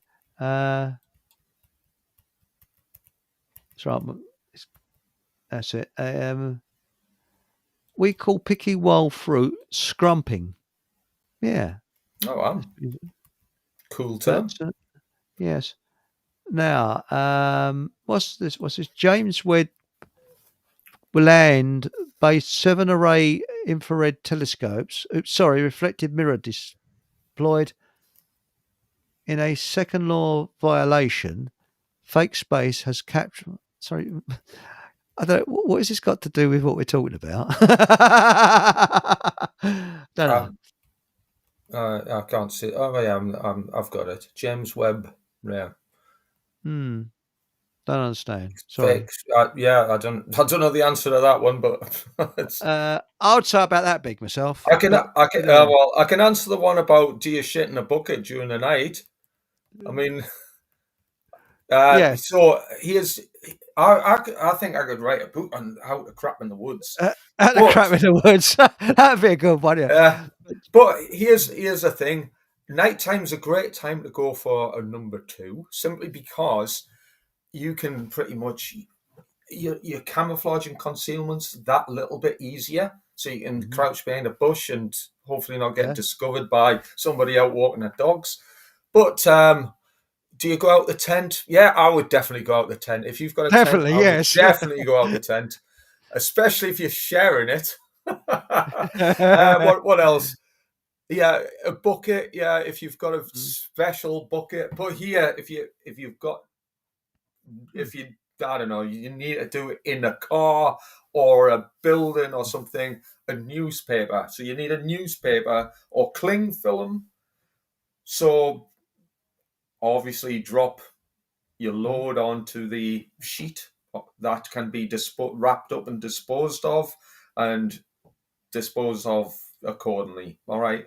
Yeah. If that means burying a hole, again, if it's in cling film, you might want to consider your options there, because you don't want to mix cling film in nature. But paper will just biodegrade. You can dispose of things in a hole, preferably away from a water course and away from, wherever you're, living. Basically, you want a good 50 meters away from wherever you're living. That's what I would recommend. That's interesting, because I read a book about constipation by someone called Having a Crap. Sorry. And,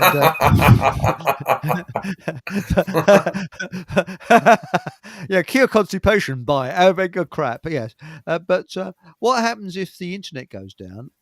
Don't we need our own system of communications? That's from Dennis Falcon. It's a good one, isn't it? So, you know. Yeah, I mean, only if you've got loads of mates. I mean, if the internet goes down, here's an interesting point. The Department of Defense, the US military own the internet. So if the internet goes down, you can guarantee there's going to be some sort of massive psyop staged event in order for that to happen. There'll be some reason for that. And I dare say, if they own it, if the US military own it, and they allow people to use it for free, well, it's probably only so they can spy on us better. But if the internet went down, well, there's other forms of communication, like cycle to the nearest village. I mean, this can be part of your survival strategy. Who do you want to keep in touch with, and what's your plan B? So if using social media is plan A, well, plan B might be, well, I'll drive to my, family's house so I can keep in touch that way, or cycle to the next village. It's got to be some sort of alternative keep thought. pigeons. But, yeah, or, I mean, I live in the Northeast, so pigeons, by the way, is quite massive in parts of the Northeast. And, I mean, that's interesting in itself, because some of these things will fly to France and back in like 2 days. It's just ridiculous, the speed that these things will do. But you can, for example, a lot of people talk about buying radios. So radios come with a lot of complications. Everybody will need trained up. You'll need to know you can't keep it switched on all day, otherwise the batteries will run out. So you've got to have some sort of plan when it comes to communications, when it's using radio things. So, and it's expensive. So again, it's not necessarily everybody's, perfect survival plan. You got a very good point there. I mean, quite honestly, it's carrier pigeons that how the Rothschilds found out that we won the Battle of Waterloo, because in those days, after a battle, a bloke on a horse would come back. So it'd take a couple of days for him to come by horse to London to pass the message of what's happened. And they had a carrier pigeon service. So the carrier pigeon got back. They found out that we won the Battle of Waterloo. And then they, in their press that they owned, which was Reuters, they claimed that we'd lost the Battle of Waterloo. So all the stock exchange, the shares went down. They bought up all the stocks and bankrupt the country. Yeah, fortune out of it. And that's it. So it's thanks to carrier pigeons. That's why they shoot the bastards.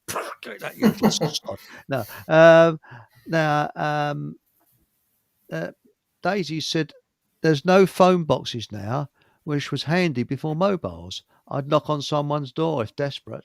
Yes, but the trouble is, you see, landlines are going, because now I think when you get a telephone, you don't get a landline. You think you are, but you're not. So, was it Matilda said, I read a book called Sliding Down a Banister by Major Bumsaw. So there we go. Awesome. Or the Russian book on how to slide down a 10-foot razor blade by Arthur Bolokov. Yes. Yeah. Hey, speaking of books, I've got several here. I've got like show and tell books. So I just thought, rather than a plain background, let's have a few books on there. One of which, that's a definite recommendation. Can you read that? Secret Societies and Psychological Warfare. Oh, So, so are we moving away from the survival bit now, and we're going to go on to the it's up to you. how above, or I think we could keep on the survival thing. For example, if you Yeah. find Keir Starmer and he's injured in the road, how to put a tourniquet around his neck. And you tighten it, you just tighten it up. I'm joking again. Yeah. And, you know, um, Exactly. but no, I think that's what you say is rock solid, excellent for, and I'd never have thought of lip balm. In a million years, I would never have thought of lip balm being so important.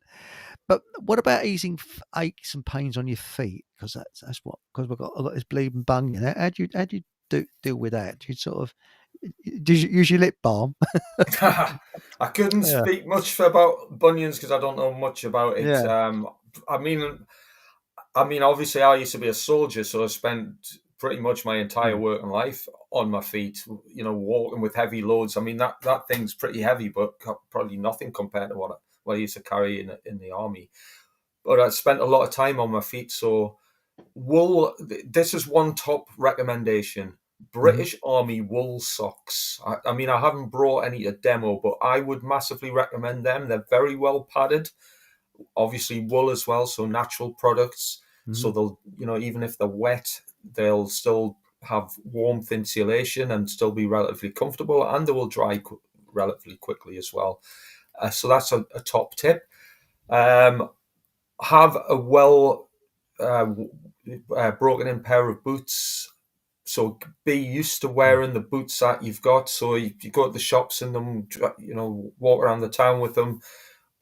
So these boots become kind of second nature to what you're to the shape of your feet and what have you. Um, Obviously, the less time you spend walking and the less weight you're carrying, and the more even the ground, the less problematic it's going to be on all of your Mm. joints, your knees, and your feet. But there's nothing better than at the end of a day. Let's say you've been hiking on your bug out route or whatever you're doing. Either if it's possible, get your feet into a cold stream, so it gives you a wash. The cold water can be stimulating, and also after that, talcum powder. Once they're dry with your shamag towel, get your tootsie's head off, get some talcum powder on it, and while you're putting talcum powder on, give them a massage. Okay, so massage the aching muscles in your feet. Treat any blisters. I might actually do this as a little thing, a topic on my Mhm. channel, how to treat blisters. So, one recommendation in your first aid kit, perhaps Mhm. the main one that you keep in your rucksack, is a product called zinc oxide tape. So, if you get like hot spots or blisters, cover it with zinc oxide tape. That will help reduce friction on that area. And Really? That's a good yeah, one. yeah, it can be quite expensive and sometimes difficult to find in some of the like chemists. So zinc oxide tape, but a good massage. And if you are at the end of the day, again, I don't know what your bug out plan might be or whatever your activity might be. But there's nothing better than getting your boots off and putting something more comfortable on, such as a lightweight pair of trainers or perhaps flip flops or something. Mm. That's it. Now, Daisy said merino wool socks. I actually got into llama wool socks. Have Mm, you heard of them? Because apparently it's warmer, so they say. Um, Clothing, tape up your feet to prevent blisters. That's a good one. So it's zinc oxide tape. yeah. I'm going to have And that. I mean, if you've got boots which usually give you a blister, let's just say on the ball of your foot, Yes, put zinc oxide tape before you go hiking or walking as a preventative measure. that's good. That's bloody good. That is. And I mean, zinc oxide and it's surprising these little tips, now with the talcum powder, do they do aluminium free ultra talcum powder? Because talcum powder used to be made out of chalk, didn't it? And they put Mm. aluminium in it. So I All right, think you might dinner. be able to get that. But yeah, I mean, the worst thing is having wet feet because, or your feet sweating because what happens is your socks soak up the moisture, and of Mm. course they let the cold straight in, straight into Yeah. your feet. Yeah, I mean, obviously, I've spent a lot of time on my feet, so this is. I mean, I don't know much about the hazards of talcum powder. It's hopefully something that's natural based as best as possible, whatever product people recommend. But one thing soldiers would do is have some sort of small waterproof bag, and instead of sprinkling talcum powder out of a bottle over the feet, for example, you'd place your feet in the bag which contains talcum powder. That's a good idea. Yeah, it's just for speed and all the rest of it. But talcum powder is quite good, especially out in nature if you can't always get as hygienically clean because you can't just jump in a bath or a shower. Sometimes talcum powder in regions like your feet is a good way to help preserve the health and effectiveness of that. And when I've been camping, I've actually used baby wipes before now. Yeah, And baby wipes, great one. Dennis Falcon says I could walk around outside barefoot. Same here, but I'm conscious of grit and glass getting in my feet. Yeah, the soles of my feet are like a bloody rhino's arse. I mean, it's so, excuse my language, it's so tough on old boots. And I had some acupuncture once, and Miles said he was sort of preparing me, trying to distract me. He said, right, a needle's going to go into the sole of my feet.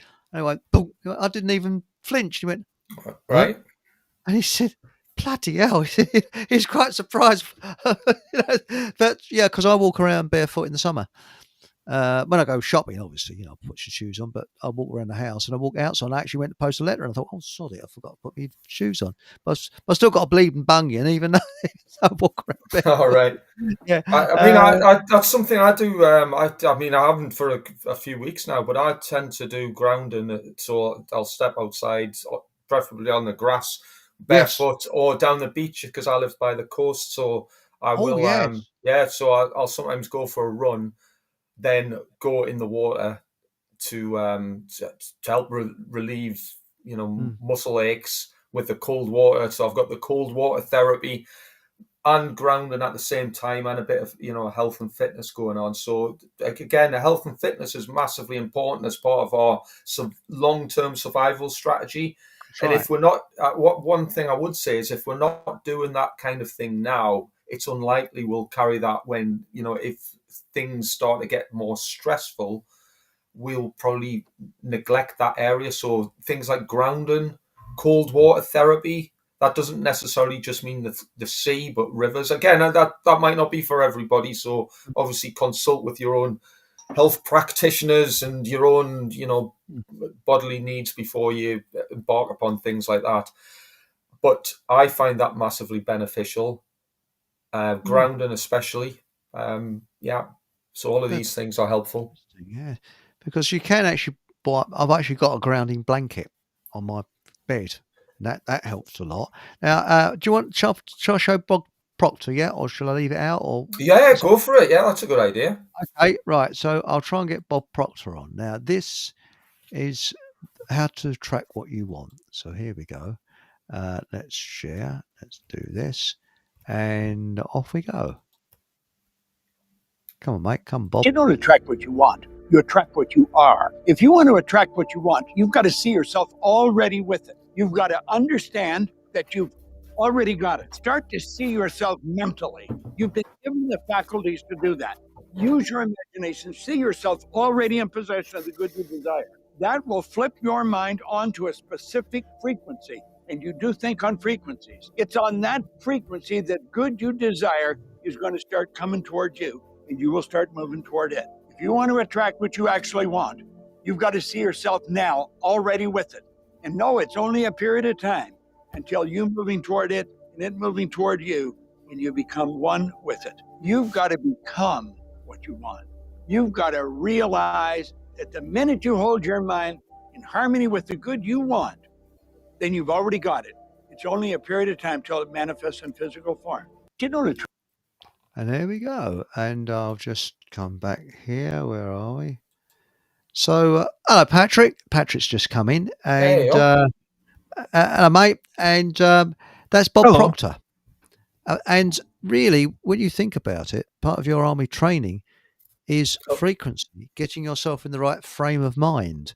And it's like before we came on air, I was saying, when I design anything, if somebody wanted me to design a building, I'd actually see that building before we'd even started talking and start designing it as they speak, as you get the brief through. And what you end up with is never what you envisage, ever. I've never known that because, practicality gets in the way. But I should think that before you go on an operation, anything in life, you've got to have a vision of what you want to achieve before you get there. And this is what I find the problem with the truth movement. They've not really got an objective. How would you look on that, Patrick, and also Steve? Do you think that because this is what this Fake Awake book is really about? It's about a truth movement that has not got an objective. So shall we open up on that? And, well, let Patrick speak first. Hi, Patrick, by the way. Hi. mate. You Hey, Steve. Yeah, I would say that you make a plan before you execute the plan. That's, same with like hunting. So you go out hunting, you plan the hunt and you hunt the plan. You never know Yes. where you're going to end up. And I would say it's like the military or any of these other things. It's, or in your case, the architecture, you don't just build a building and say, oh, let's grab That's it. some materials here and throw them up and see what happens. Yeah. It's, you Oh, create a yeah. plan. But the thing is, you see, is that as the truth, but there's no really objective as such. It's listening to some fools, like politicians and people like that, who are on the fringe, maybe waffling away, but nobody's actually getting anywhere because it's all looking at someone to tell them what to do and not taking responsibility for themselves. And it's I think it's necessary to change the frequency, the way we look out, or the way things. Because at the moment, they're like the government imposes something. Oh, let's go on the march, and please, can you change your mind, please? Of course, they're not going to change their mind. They can have millions of people on a march. It's not going to change their minds. What will change their minds is if you ignore them and lose the money, get them to lose money. That will change their minds, but nothing else. And I think that why should we bow and scrape to these? Well, quite honestly, I think they're soulless beings in politics. There might be a few well-meaning MPs, but I think they're soulless, and I think they're demonic as well. Well, when you look at them. labor is the source of all value, and if you have labor at your disposal, there again, you need a plan of action and what your ultimate goal is going to be. And people don't think that through, and they just, like you said, there's no unity amongst us in the truth movement, as you'd call it. It's like you can know all of this stuff, you can know who did what deed, but what is that going to do if you have no cohesion as a group? That's why I find it, a lot of these nationalist groups, it's like, well, great, you got an idea and you know that it's corrupt, but what are you going to do about it? Where are you gonna, how are you gonna coalesce as a group and not just get all, cult of personality and that kind of stuff going? That's usually what happens. Right. What's your view, Steve? I mean, how do we go from the situation now? I mean, I think we may be agreed on this. If we went to no government tomorrow, it would be too much of a shock for people.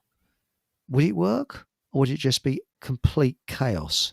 People, looting, or would it be, because in countries like, perfect example is Poland. They didn't have a government for 2 years, and polls say it was one of the best 2 years of their lives. Argentina, when their currency collapsed in the 1990s, that was incredible, because what happened is that people just got together in communities and helped each other. Bosnia, now that's a little bit different. That was a war, and apparently they had gangs going around who looked after their communities but stole what they wanted from wherever. They can get what they want, but... May I chime in on certainly. That? Yeah, I think that you look at, say, Poland, for instance, it's a largely Catholic country, So you didn't need a government because they realized that the government is God. God is the ultimate source of any government, not men. And we rely too much on this idea that of democracy and somehow or another that's going to provide us with a good government because the consent of the people is what represents government. Now, if you know that there's an ultimate goal to life and that there's greater good and a real greater good, not this COVID stuff where you wear a mask and that's the greater good because we say it is, the technocracy say it is. You know that you're governed on your own conscience is governed, and you don't need this government of men like you're talking about. So that's my view on it. I just want to. That's an excellent view. What was over to you, Steve? What's your view? Well, first and foremost, this is probably the most important question perhaps ever mentioned. In terms of coming to an understanding of government, and also in terms of responses of groups such as the Truth Community, and as you know, Fake Awake, the book that Nathan and I have contributed to, is kind of massively geared towards all of those answers. Yeah, that's the one. I mean, I would massively recommend it as a source of information, and B, I'd also kind of highlight the channel that we both run as well, which is called the Occult Academy, because one thing that channel is kind of geared towards is something called freedom under natural law. So Patrick's mentioned about understanding the nature of God, so to speak. That should be our source of government. That should be the controlling factor of every individual on earth, is the laws that are inherent to nature. And these laws, this what's known as natural law, affects every individual equally and without compromise. These laws affect everybody, and these laws are predicated on the dynamics of human behavior. So the way that we behave in the world has a massive contribution to the effects that we receive in the world. So the gentleman that you had on the video clip, what he was discussing was something called the law of attraction. Now, Bob Proctor. So the law of attraction is a thing in nature, but what he was describing was just one element of how the law, what you could say the real law of attraction, how that actually works. Now, that works on a process known as what could be termed the trivium. So the trivium is a tool of ancient knowledge. It's a tool of the liberal arts. And again, this is something that we don't really learn in school or in the education system. I suspect that some upper, elite education schools might teach this, so the people who class themselves as the people in charge, the people with higher political standing or social standing, perhaps have a better idea of the trivium.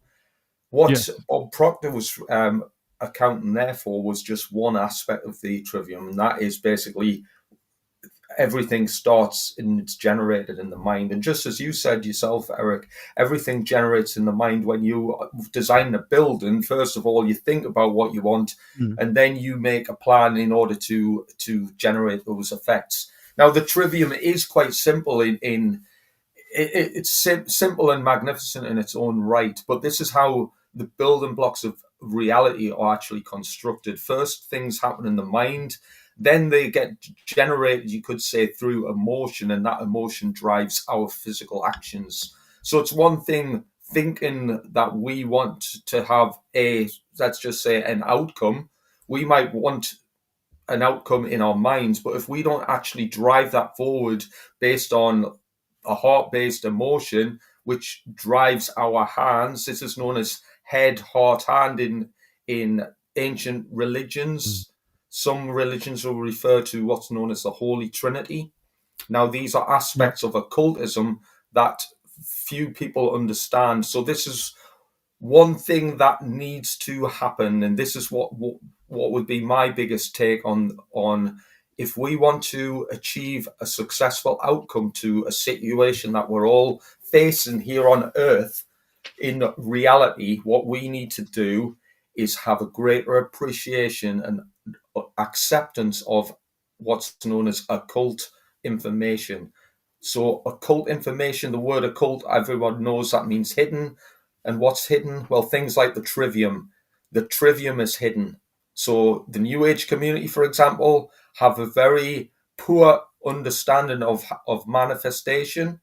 And they will talk about, will manifest a new reality. Well, no, you'll never manifest a new reality, because you're only at level 1 of a 3-stage process in order to generate the reality that you want to achieve.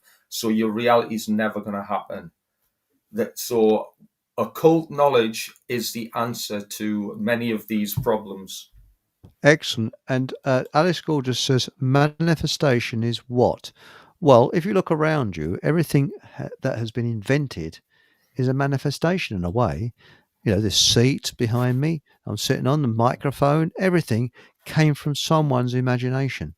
It had to be manifested, because everything at all, you know, shoes, clothing, everything comes from someone's imagination at some time. It's manifested from a thought initially. That's right. That's And right. You made me look up the word trivium, because I've heard that word before, and the definition that I've got here is an introductory course at medieval university involving the study of grammar, rhetoric, and logic. Yeah, grammar, logic, and rhetoric is the correct sequence, and they need to be. I mean, that's like the old world terminology, the original terminology, because this isn't nothing new. This isn't a new thing. This isn't a new age thing. This is ancient wisdom. As I say, occultism is not a religion. It's understanding knowledge based on reality.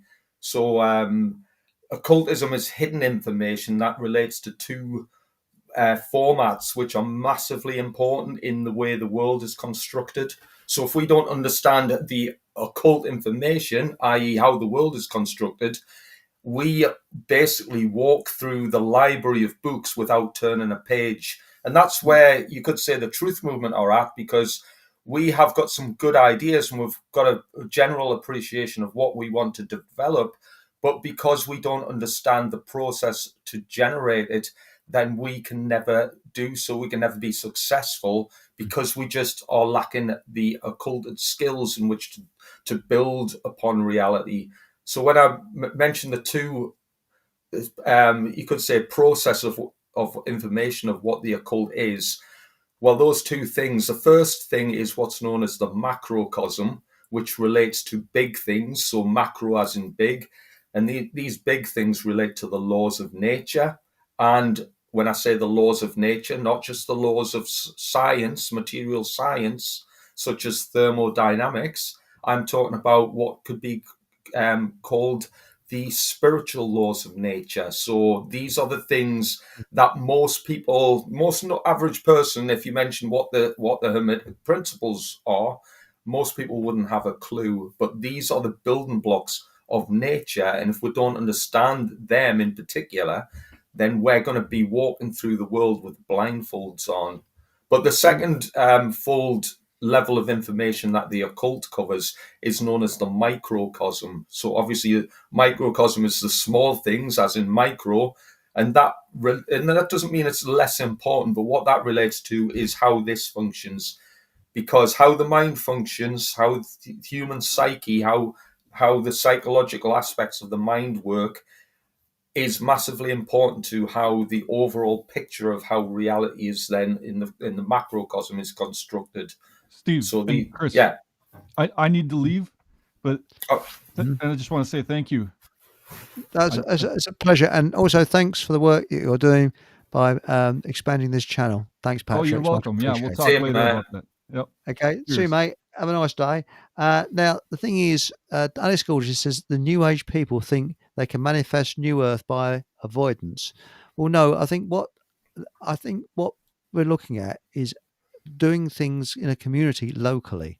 And what Bowler Hat Farmer is onto, I think, is a good thing. I think it's a brilliant idea. Yeah. That is And this is why I think that, Steve, you need to get on there. So people say, right, we want to learn to survive. We want to know where we can get our milk. We know we're going to get our potatoes. We can do this. Yeah.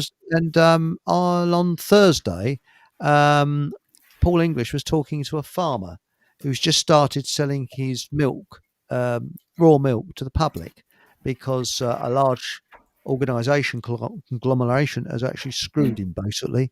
And I think that what we do need to do is ignore government out of existence by doing things our own way. And I really do believe that. And when you look at what I'm just trying to find the name of this website that he's got. Where is it now? It is I'm using old fashioned. Here, foodfindershub.org. Now, foodfindershub.org, supermarkets only work on 3% profit. Now, if people start going and getting their food off of farms, and government then start making legislation to stop us doing that, they're asking for big trouble. And of course, supermarkets, if they lose 1%, then they have a directors' meeting. It's worrying. So, they're on very tight margins. We got Aunt Sally in chat. Hello, Aunt Sally. I didn't realise you was on. Nor did we. We didn't realise we was on, did we? Did you recognise we was on? I knew it. I realised we were on. But now, Alice Gould says, Daisy, have you gone to bed? No, I've just seen her. She's still up. Do you know what?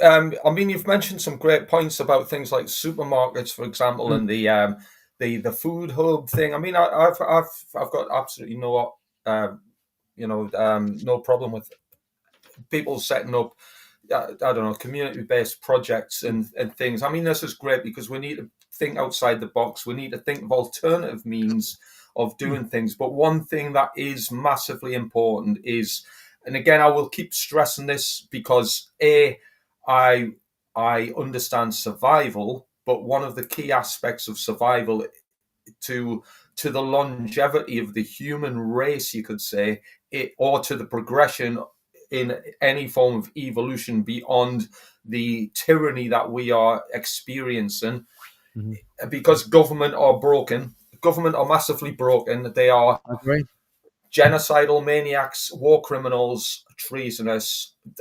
In all honesty, anybody supporting government by even thinking that we should vote for somebody else needs to seriously have a serious word with themselves.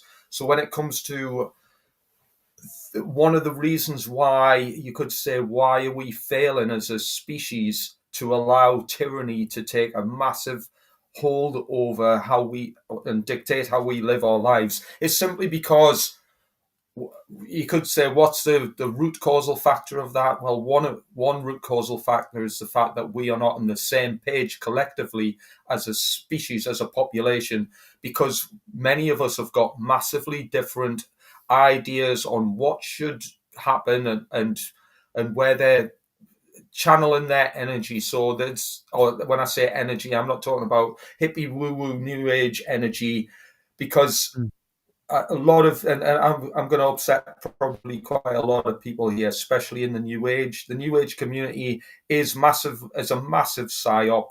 You've been brainwashed. It's a massive religion. It's a modern day religion based on seriously hippie based delusional mind control, where they've got similar to, let's just say, conventional religions have got massive cultural brainwashing to believe in certain instances of spirituality without a grounding based in reality.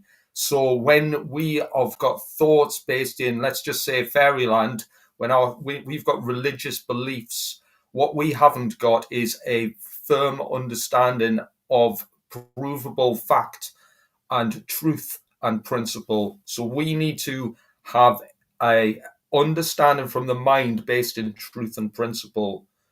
That's never going to accomplish with new age notions. And I'm generalizing here because I'm not saying everything in the new age is bunk, but there's a lot of things which have created a lot of problems for individuals. Manifestation is one of them. Manifestation is a thing, but not in the New Age sense. It has to go through the trivium process. But in addition, religions as well. Religions, the word itself means to hold back. So religare, to hold back from spiritual progress, because you get fed. And I'm just generalizing here for speed. This is the thumbnail version. You get fed a fairy tale, which is based on alchemical and astrological principles. But that fairy tale is to keep people off a sense of self-empowerment, because we admit, and I'm just generalizing, with some religions will tell a tale of an individual, and if we believe in this individual, then that's all we have to do. And if we don't believe in it, we're going to go up the lake of fire. This is all bunk. It's designed to keep people subverted under mind control, to keep them spiritually incapable of gaining their own sovereign power. The human race needs to generate sovereign power, and in order to do that, yeah, thanks. And in order, let's just say we want to break away from government. Well, first we have to know why we need to break away from government. The word government means mind control. Gubernare mentis, mind control. That's Latin. Parliament is French. It means to speak lies. Parler, to speak. Mentir, lies. So mind controllers who speak lies. Not only that, I've also cited governments. World governments are now de facto, with no shadow of a doubt, war criminals, treasonous, genocidal psychopaths. Anybody who thinks differently is absolutely 100% incorrect. Therefore, if anyone in the truth community still thinks that adherent to government, or thinking that government is somehow still an answer to the world's problems, then sorry, but you're absolutely deluded. You're deluded because you're basing your truth and principle on absolute BS and siding with monsters who have just managed to see to the demise of millions of people through their fakery. And I'm sure everybody knows what I'm talking about there. Yeah, you're right, because I think that Bob Proctor, what he says, is a bit dangerous, because I know somebody, and I won't go into details, who didn't like his job. So he tried this manifestation thing to get to find something else where he wouldn't need to do this job. Yes, it did manifest. He had a serious illness, and it stopped him doing the job. So be careful what you wish for, and it is dangerous. Well, the thing is, one of the main problems from that is it's partly based in truth, but it's not fully established in truth. And as I said earlier, if we're walking through the world with blinkers on, and we're only considering one aspect of a 3-stage process, then the reality that we are subjected to is not based fully upon truth and principle, which is why this is a long story cut short, but the reason why religions are designed to hold people back from attaining spiritual wisdom is for that reason alone. For example, believers, a belief is not based on truth and principle. It's acceptance of a notion without fact. So if for example we believed that a certain health product was actually good for you, and then you went and got jabbed several times on a belief, well, you can see how dangerous beliefs can be. On the other hand, if you are fully developed by understanding truth and principle, because you've looked at something called causal factors, and you've done the due diligence in order to uncover what's known as the spiritual laws of nature, because some scientists will discredit or discount spiritual laws of nature, does not mean that these things don't exist. So the first spiritual law of nature to perhaps consider is the law of mentalism. All is mind. It's the first principle in the Hermetic dynamics. And if we don't understand that or don't fail to accept it, well, that doesn't mean that that's not true. It just means that we are then one aspect short of a full shilling. So we are then walking through the world blindfolded. And then if we discount the other laws of nature, the natural laws of nature, because science wants to discredit it, or the church leader wants to discredit it, or the government don't want you to know about it in the education system, well, what it means is there's now a massive power differential between the people in the know and the rest of humanity who are walking around in the dark without being in possession of the full toolbox. Well, this is the thing. It's brainwashing. That's what people have. And I'd like to read this out from Matilda. And I'm very sorry to hear what happened to you, Matilda. I worked for a charity that helped the homeless. And I was homeless at the time. They had no empathy for me when trying to find somewhere to live. That doesn't bother them. That doesn't surprise me, because I don't give to charities. To me, they're just big businesses, the big ones. But I give to the person in the street that needs it. I prefer that. And I think the idea we was coming up with Bowler Hat Farmer is that what coffee shops are doing in Italy is a person will go in and they buy a cup of coffee, and so that cup of coffee costs, I don't know, £5. They'll pay £10 and say, put £5 on the wall. And they put these tickets up with 5, 10, £1, whatever.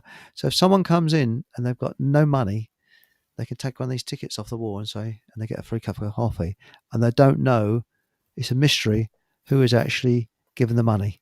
I think that's true kindness. I think that's, I like that. I like that idea because it's people helping them. It's people helping each other. And, but I think that what you're saying, Steve, is we have actually been brainwashed. We come onto this earth that we've got to have a government. Yeah. That's the thing, we're brainwashed with it. That belief. So going back to belief, we actually grow up. That's a belief system embedded in, was from, just like you say, as the day you're born. Yeah.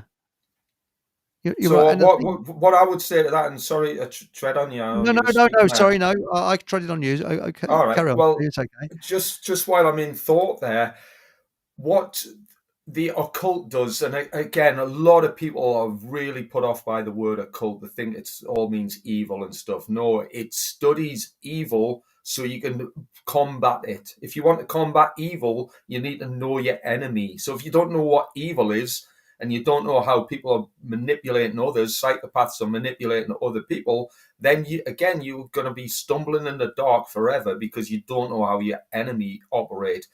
And part of that enemy, by the way, part of that evil system is ourselves. And if we don't fix ourselves because we've been corrupted by a poisonous system based in mind control, if we don't rid ourselves from mind control, we are still part of that evil system. So if for those who don't appreciate occultism, not a belief system, it's not a belief system, it's just an acceptance of knowledge.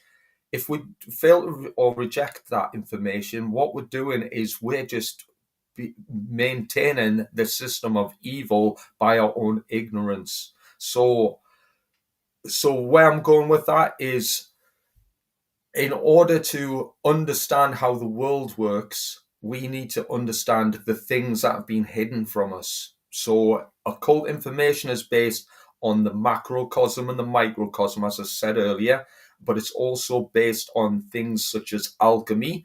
So let's just say, for example, here's probably a good understanding of alchemy. Alchemy, by the way, is often considered to be how to transmute metals, so to turn lead from gold. But alchemy is about how to process the human mind using the chemistry and science of how the body works. So, for example, alchemy, lead to gold. Well, lead, if we look at lead, it's a base metal which is malleable, but it's very dense. And let's just say that lead is man at base consciousness, i.e., is a little bit dense, but that person can change if we need it in the right direction. To change lead into gold, well, gold is precious and it's everlasting. To change lead into gold is about changing base consciousness to enlightenment. This is why occultism is important to grasp, because if we want to grasp some of these spiritual sciences that have been kept hidden from us, well, we're not going to do that if we are still operating in the world like lead, dense. We need to be everlasting and precious. We need to fix this in order to appreciate. We need to fix this in order to fix the external world. Right. You're right. And Panetheo says, the so-called truth movement is just another program to control from the inside. It is fact. I agree with you. Yes. The fact is, you get the Donald Trump worshippers, the Farage, and the Tommy Trousers worshippers. Yeah. And they won't hide away from that. And I've actually found that the truth movements, not all, I'm not saying all of them, but many have turned into cults. Oh, yeah. Yeah. And you get someone on an ego trip who tries to rule it, and he says jump, and everybody they ask guy hi, metaphorically. Yeah. It's the trouble. And that leader will turn someone against. If they don't like someone, they'll turn everybody against that person, and everybody will fall into place. And it's quite frightening. It really is. Now, where are we? Well, there's a comment there saying the occult is just another part of the virus. And I mean, I might be picking this up wrong, but I fail to see how understanding knowledge can be a virus. So understanding knowledge is how things progress in the world. If you don't, I mean, for example, if you don't understand rocket science, you're never going to get to the moon, and that's another rabbit hole. But let's just say architecture. If you don't understand building design and geometry, you ain't going to build anything. Correct. Likewise, if you want to understand how to construct the world to be a better place, then you need to understand the knowledge of hidden information regarding aspects of reality. So if you've only got one aspect of that, i.e. the New Age movement or religion, a very poor grasp of how reality actually works, because you've been lied to and fed horse manure, it's part of your cultural indoctrination psyop, then your reality is going to mirror that because it's going to be half-baked. It's Alice Gorgeous says, Steve, how many of us are aware, I think it is, us aware are needed for change? I think that's a typo. I mean, personally, I would say the entire world, but obviously that's impossible. You're never going to get everybody thinking on the same page. But here's the thing: in alchemy, there's a condition called the Great Work, and the Great Work is changing lead to gold for as many people as possible by as many different ways as possible. And bearing in mind, we've all tried that. I'd imagine everybody in your viewership is of the awakened community.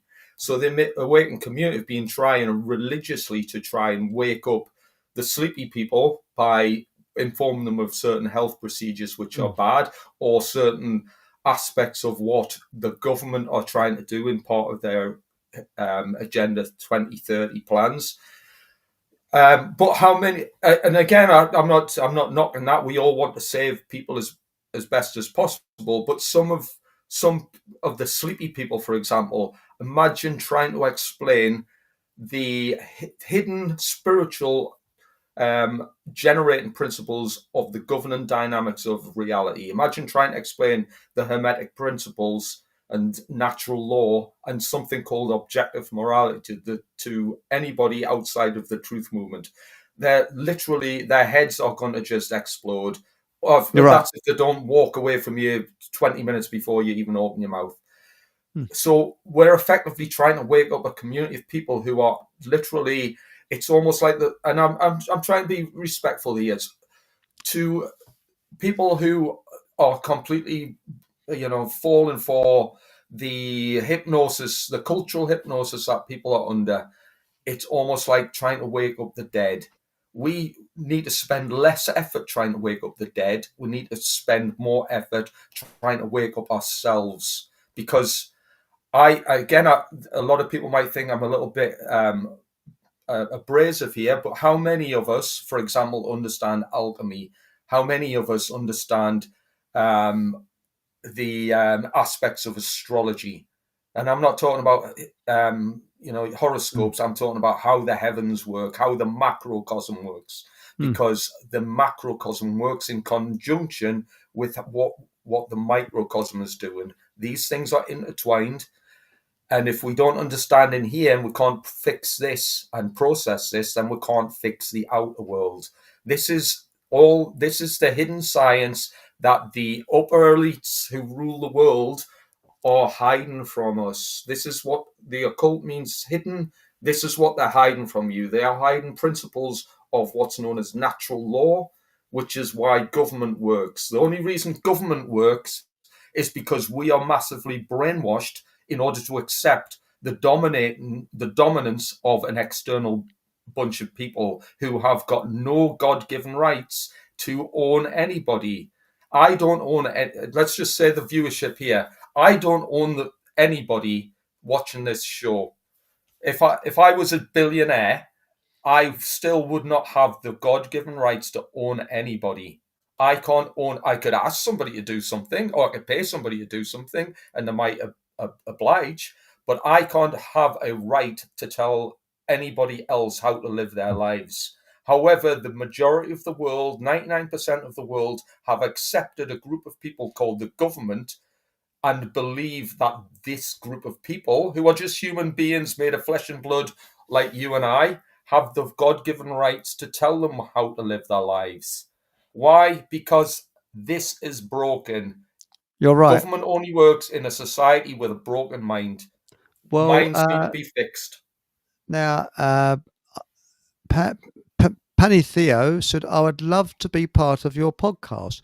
Well, if you go onto my Telegram channel, Penny Theo, you'll see a studio link there and you can come straight onto the podcast. So, but you're welcome on. And it's on my Telegram channel. So there we are.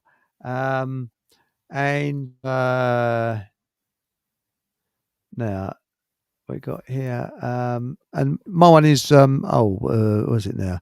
Fockham Hall Radio on Telegram, but most of the people on here are on my Telegram channel anyway. Yeah. Now, Penny Theo says, remember, we are energy, frequency, and vibration. Yes, that was Tesla, I think, said that. And because placebo is in this matrix, which evidence to our ability to manipulate the program. Yes, I mean, it's a bit like look at how I think the BBC is going to reinvent itself. It won't disappear; it'll reinvent itself. And what we're going to get in the future is a BBC that we think is giving us a voice. No, it isn't. They'll give you some truth, but a lot of lies. And when you look through history of the way the secret leaders of governments, social engineers, for want of a better word, governments wouldn't be there if it wasn't for their social engineers. I mean, when you look at, we had kings and queens, first of all, that told people that they were something to do with gods and things, and they were holier than thou, which was a complete and utter bullshit. They actually did that so they could live in the lap of luxury and nobody would steal their goods. That's the reason why. And then we come forward and we got governments that are telling us similar. Oh, you need us. You've got to pay all this money to us because without us here, So this is the thing, this worship of an idol that we've got to get out of people's minds. And I think it might be built into us. like a kind of slavery image. We are slaves to the government. Wrong. We can handle things ourselves, and we are fully capable of doing a very good job of handling things ourselves, not governments. Yeah, But I as you agree. say, This is what I mean when I would mention the survival patch earlier. I said we need to prepare ourselves, but we can have all the little trinkets and gadgets, but really what we need to be is prepared in the mind. Because if we can be prepared in our minds and consider certain aspects, then we can go out in the world at least half prepared, and if we've got little gadgets to help us on our way, then again we're going to be better prepared. And it's the same with the likes of our current situation. There is, let's just say that the situation that we are suffering from is the result of the behavior of certain individuals. Let's just say the behavior of certain individuals with swagger and sway in the world, with influence and with projection. So people who work for governments employ lots of different people. I was employed by government to go out and murder people. Murdering is wrong. It's morally wrong, and there's never a reason that can ever determine that murder is a moral thing to do. But if we look at things on the bigger picture, I was brainwashed as a soldier. I was massively brainwashed to become soul dead, a soul dyer, by a society that embraced and honoured and paid, and you could almost say what's the word, congratulated and applauded people as heroes. So soldiers, for example, we still live in a society where soldiers are actually applauded and considered to be righteous. No, soldiers are murderers who murder people that they don't even know, that they don't even care about, just because another group of psychopaths told them to. So I was never a murderer when I grew up. I never had a, again, I'm just speaking as myself as an individual. I never had a desire to murder other people as a human being for any particular reason as a young man, but because I grew up in a society that embellished government, the authority and rights of government before the rights of nature, the laws of nature, the natural laws. I figured in my broken mind, my fractured psyche, that this was correct. Not only that, I was embraced by a society who give me medals and money to do it. So obviously, and I'm speaking as an individual there, there's many people of that same mental retardation where as soldiers, so old soldiers will think they're doing the right thing, but no, they're doing the wrong thing because they're acting immorally. So all this immoral behavior, it does have consequence. And this is another thing. People think that behavior has no consequence. Well, that's where religion and New Age hocus pocus beliefs have served mankind a disservice, because yes, all actions have consequence. This is one of the governing dynamic laws of nature. All actions have consequence. It's known as cause and effect. So if we cause the death of, let's just say, hundreds of people in a war for bullshit reasons to keep the bankers in a profit and to keep the wheels of the military industrial complex turning, well, all of these behaviors have consequences. We live in an immoral society because we believe that government have got moral jurisdiction over how we live our lives. This is all based in religious psychological beliefs based on absolute ridiculous notions. Therefore, we go through the world with these behaviors, this pattern of behavior, which has consequence on how the world shapes around us. We need to lose the belief in government, and we need to then become better morally prepared in order to have a society that functions without it.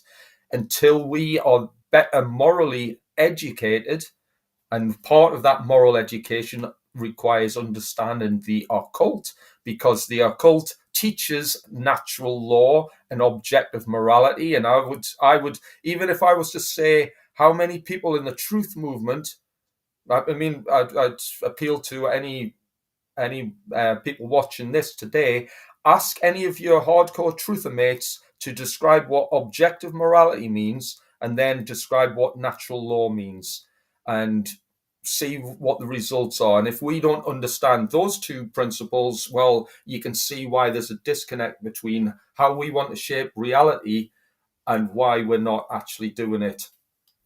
Well, Pan, that's excellent. Panny Theo says, I can't find you on Telegram. Well, if you go down to the comments, the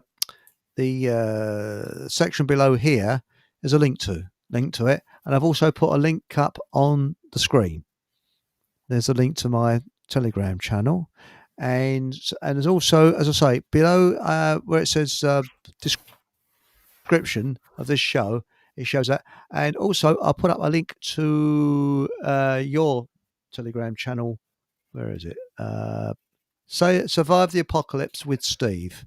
So it's your Telegram channel. Yeah, I'll cut and paste on the chat, because is it, sorry, what's the name? Panthea something or other. Yeah, that's right. School and Pantheon, yes. So there we are. We got Survive the Apocalypse. I couldn't find the link to your Cult Academy, mate. It doesn't want a link. I don't know why. So I couldn't find the address. Right. But it'll be exactly the same as that. But if you're looking for the Cult Academy, take out Survive the Apocalypse with Steve and put a Cult Academy in front. Okay. Yeah, and I'll put a link in the chat as well on YouTube. I do a little potted history of the way, you see, old Chinese saying, keep your friends close, keep your enemies closer. And how government has conned people in the last, over 100 years or so. You know, after World War I, what did they do? There's going to be a revolution in this country. You could buy firearms over the table in much the same way as you can in some states in America. That's why the 1920 Firearms Act came into place, to stop people arming themselves. But under the English Constitution, we have a right to bear arms. People don't realise that. I don't know too much about it. You have to go look at Graham Hart to find out more about that. But that's what apparently. And Panty joined the group Survive the Apocalypse. So, hey, thank you. He's found a link. Oh, that's brilliant. I'll put a link for the Occult Academy on the YouTube chat as well. So, I mean, obviously, I want the whole world to join the Occult Academy. And one of the reasons for that is, I was the most brain-dead individual. And I know I've mentioned this before on your chats, Eric. I was, and I've got... But so was I. But so have we all been, really. Let's face it, Steve. But I was probably more brainwashed, because I actually believed. So the belief I had, the religious notion in my head that I was doing the right thing for society, and that everything that the government, for example, was the truth, and I had a duty to obey. So, but not only that, I was brainwashed enough to become, a very immoral person who would carry out evil and immoral acts on the bequest of this group of individuals, the government, and thinking I was doing the right thing.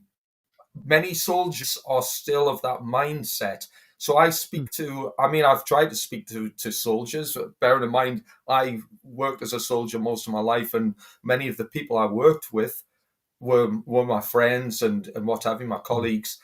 In fact, I would almost say 99.9% of them have absolutely rejected everything I've got to say, simply because they can't understand the proposal that governments are actually immoral. So most people in the world, actually, I'm generalizing with soldiers, but it's exactly the same for the majority of humanity. Most people think that we need government because they keep order, and we've got systems, and we've got... I dare say most people think, well, they don't always do everything for the best, but they try, or at least they mean well. No, they incorporate immorality in society through order out of chaos. One of their governing dynamics is that principle, order out of chaos. You may recognize that as the principle that the secret societies, specifically the Freemasonic societies, use as a motto, order out of chaos. Well, what does that mean if we look at that a little bit closer? Whose order is it? Is it society in order? Or do they establish chaos in order to generate order for themselves? Yes, that's what they do. That's what they do. I mean, when you look, for example, after the First World War, you had a lot of young men that had been military trained, and you had to use firearms coming back. And what did they start? Oh, there's going to be a spiritual awakening. And that was a psyop, a spiritual awakening after the First World War. So we're going to have peace and spiritual awakening. And then what do? There was a lot of militant veterans associations that wanted to overthrow government. So what did they do? They brought out in 1921 the British Legion. And then they got infiltrators to go into these organisations and trash the brave men that were speaking in these organisations. And because I know that, because I used to speak to World War I veterans. Yeah, I'm old. I am that old enough to remember. I just about remember. I was very, very young, First World War veterans. But then when you look at it another way, you move forward a little bit. After World War II, Sefton Delmer, who was the head of propaganda, said, we must keep this propaganda going, and the weeds of truth must be plucked out, as if the propaganda is a neatly kept lawn. But do you know the first Director General, Lord Reith of the BBC, was a propaganda writer for the government in the First World War? Right. Every say more. And as we move forward, all we're getting is propaganda. And another one is in the 1960s, we had these pirate ships, and they quite legally, totally legally, were broadcasting outside the limit in international seas, in international waters. And what they was doing is perfectly legal. So the government lied and said that they were upsetting emergency channels by broadcasting on the emergency channel wavelengths, and people were dying because they couldn't get ambulances and that to the people. That was total lies, because they broadcast on a completely different wavelength.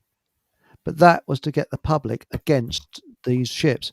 What happened? They illegally boarded these ships, and on one occasion they talked light to it. I think it was Radio London, I think it was, or Radio Caroline, one of the two. They did that. Now, what did they do? The BBC then brought out Radio 1 and Radio 2.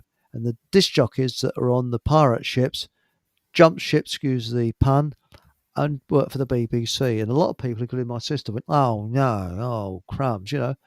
So they're going to against, because the reason why is because they were frightened of these pirate ships broadcasting the truth. That's why. And once people find out that they're paying tax into a usury scam, that's all it is, and government is only there to screw you, they're not there for us. And if we don't want any more proof than what we've got at the moment, why do we need them? We don't need them. And when you look through history, more people have been killed by their own governments than all the wars put together. Well, we should put a figure on that, because at the minute the kind of the textbook answer to that is 262 million people outside of armed conflict. So this isn't soldiers in combat included in this figure. In the last 100 years, 262 million people killed by government and government action. Yeah. That includes things like starvation. Yeah, that's right. And, well, I'll give you an example. What they did in World War II in India, they didn't need conscription. They needed recruits. So what they did, they starved an area and then opened up recruiting offices and had all the army recruits they could push for. And I know that for a fact, because several Indian people have told me that. Yeah. I mean, really, if you were to boil down the schemes and manipulation of how, let's just say, government and organizations in support of government, they might not do things quite so obvious, but it's a similar kind of process in a sense. What they do is manipulate and scheme to use propaganda. I mean, if we have elements of propaganda in order to exploit society, and we are funding that system, then is that moral behavior or immoral behavior? And Precisely. if it's immoral behavior, well, whose immorality is it? Is it the government or is it everybody involved? Because at the end of the day, we vote and propagate government by funding them. So therefore, if we understand that their systems or the things that they do in order to regulate their industry, if you like, if we're supporting something that's immoral, what does that make us? We are immoral. Society is immoral. Why? Because we're brainwashed and because we don't know any better, because we don't know the laws of morality. So, do you know what? I've talked about something called natural law, because natural law is a solution to this. I said is a solution, it's the solution. So I'm going to put that, there's a little bit of a Okay. definition there, so for Does it people to come read up if they're on YouTube. So now? natural law, this is just a very brief outline of it, but natural law is a system of eternal law that's intrinsic to human conduct, and it can be discovered through observation of the moral behaviors of that society. In other words, what that means is natural law ain't going to go away because it exists in nature. It's a product of the creation that we live in, that we inhabit. So therefore, we can't do anything to change it, but we can observe the effects of it by understanding holistic based intelligence to understand how reality is formulated through the governance of behavior. So if I was to simplify that, I would say, well, there is a law of this freedom, and it's known as, some people call it the law of freedom. So if we want freedom as a, let's just say the freedom movement, if you want one thing, I'm going to guess what you want is freedom. The freedom Right. movement don't understand or know the law of freedom. So what you're doing is you're like this. We want freedom. Which direction should I run in? Oops, I Mm. bumped into a tree. That's what the Mm. freedom And movement are doing. let's find a tyrant that can speak for us. And Matilda said, "Natural law is karma," and Exactly. absolutely spot on there, Matilda. And do you know something? What gets me is that, I mean, I'm optimistic. I think things will change, but does it get right up your Uta when you might be in a pub or somewhere? I mean, I sort of often go down to the market where I live, and they go, "Oh, Nigel, he's going to change things when he gets in." Oh, yeah, oh, he's marvelous. Or Trump, oh, he's doing marvelous. No, they're puppets. Give us a break. They're not going to change Yeah. anything. What has changed? You can see when talkies first came out in the late 20s, early 30s, you can see crackly old films of politicians grasping their lapels, looking skyward and saying the same bullshit then as they're saying today. It hasn't changed. But people have got very short memories. That's the problem. Anyway, we're coming up to near the end here. I don't know about you, but we're almost for 3 hours. Wow.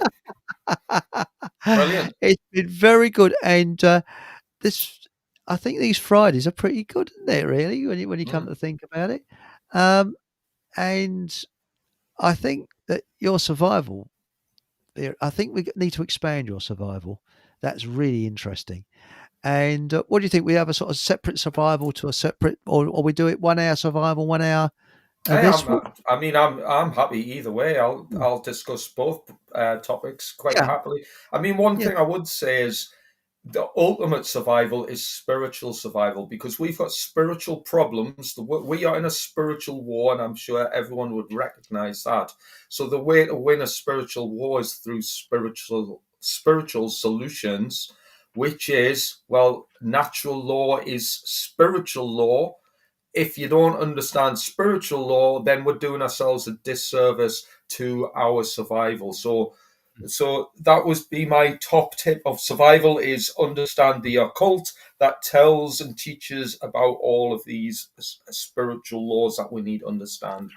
Well, Penny said natural law is another program, but it will assist us to remove the virus. I agree with you, because Well, we've got soulless people. Seriously, I yeah. really do believe. I mean, I saw on YouTube there was two. I'm trying to find it. I've lost it. I just can't find it anywhere. But there was two people who were interviewers, quite famous ones, and they were saying how weird politicians are. All of them.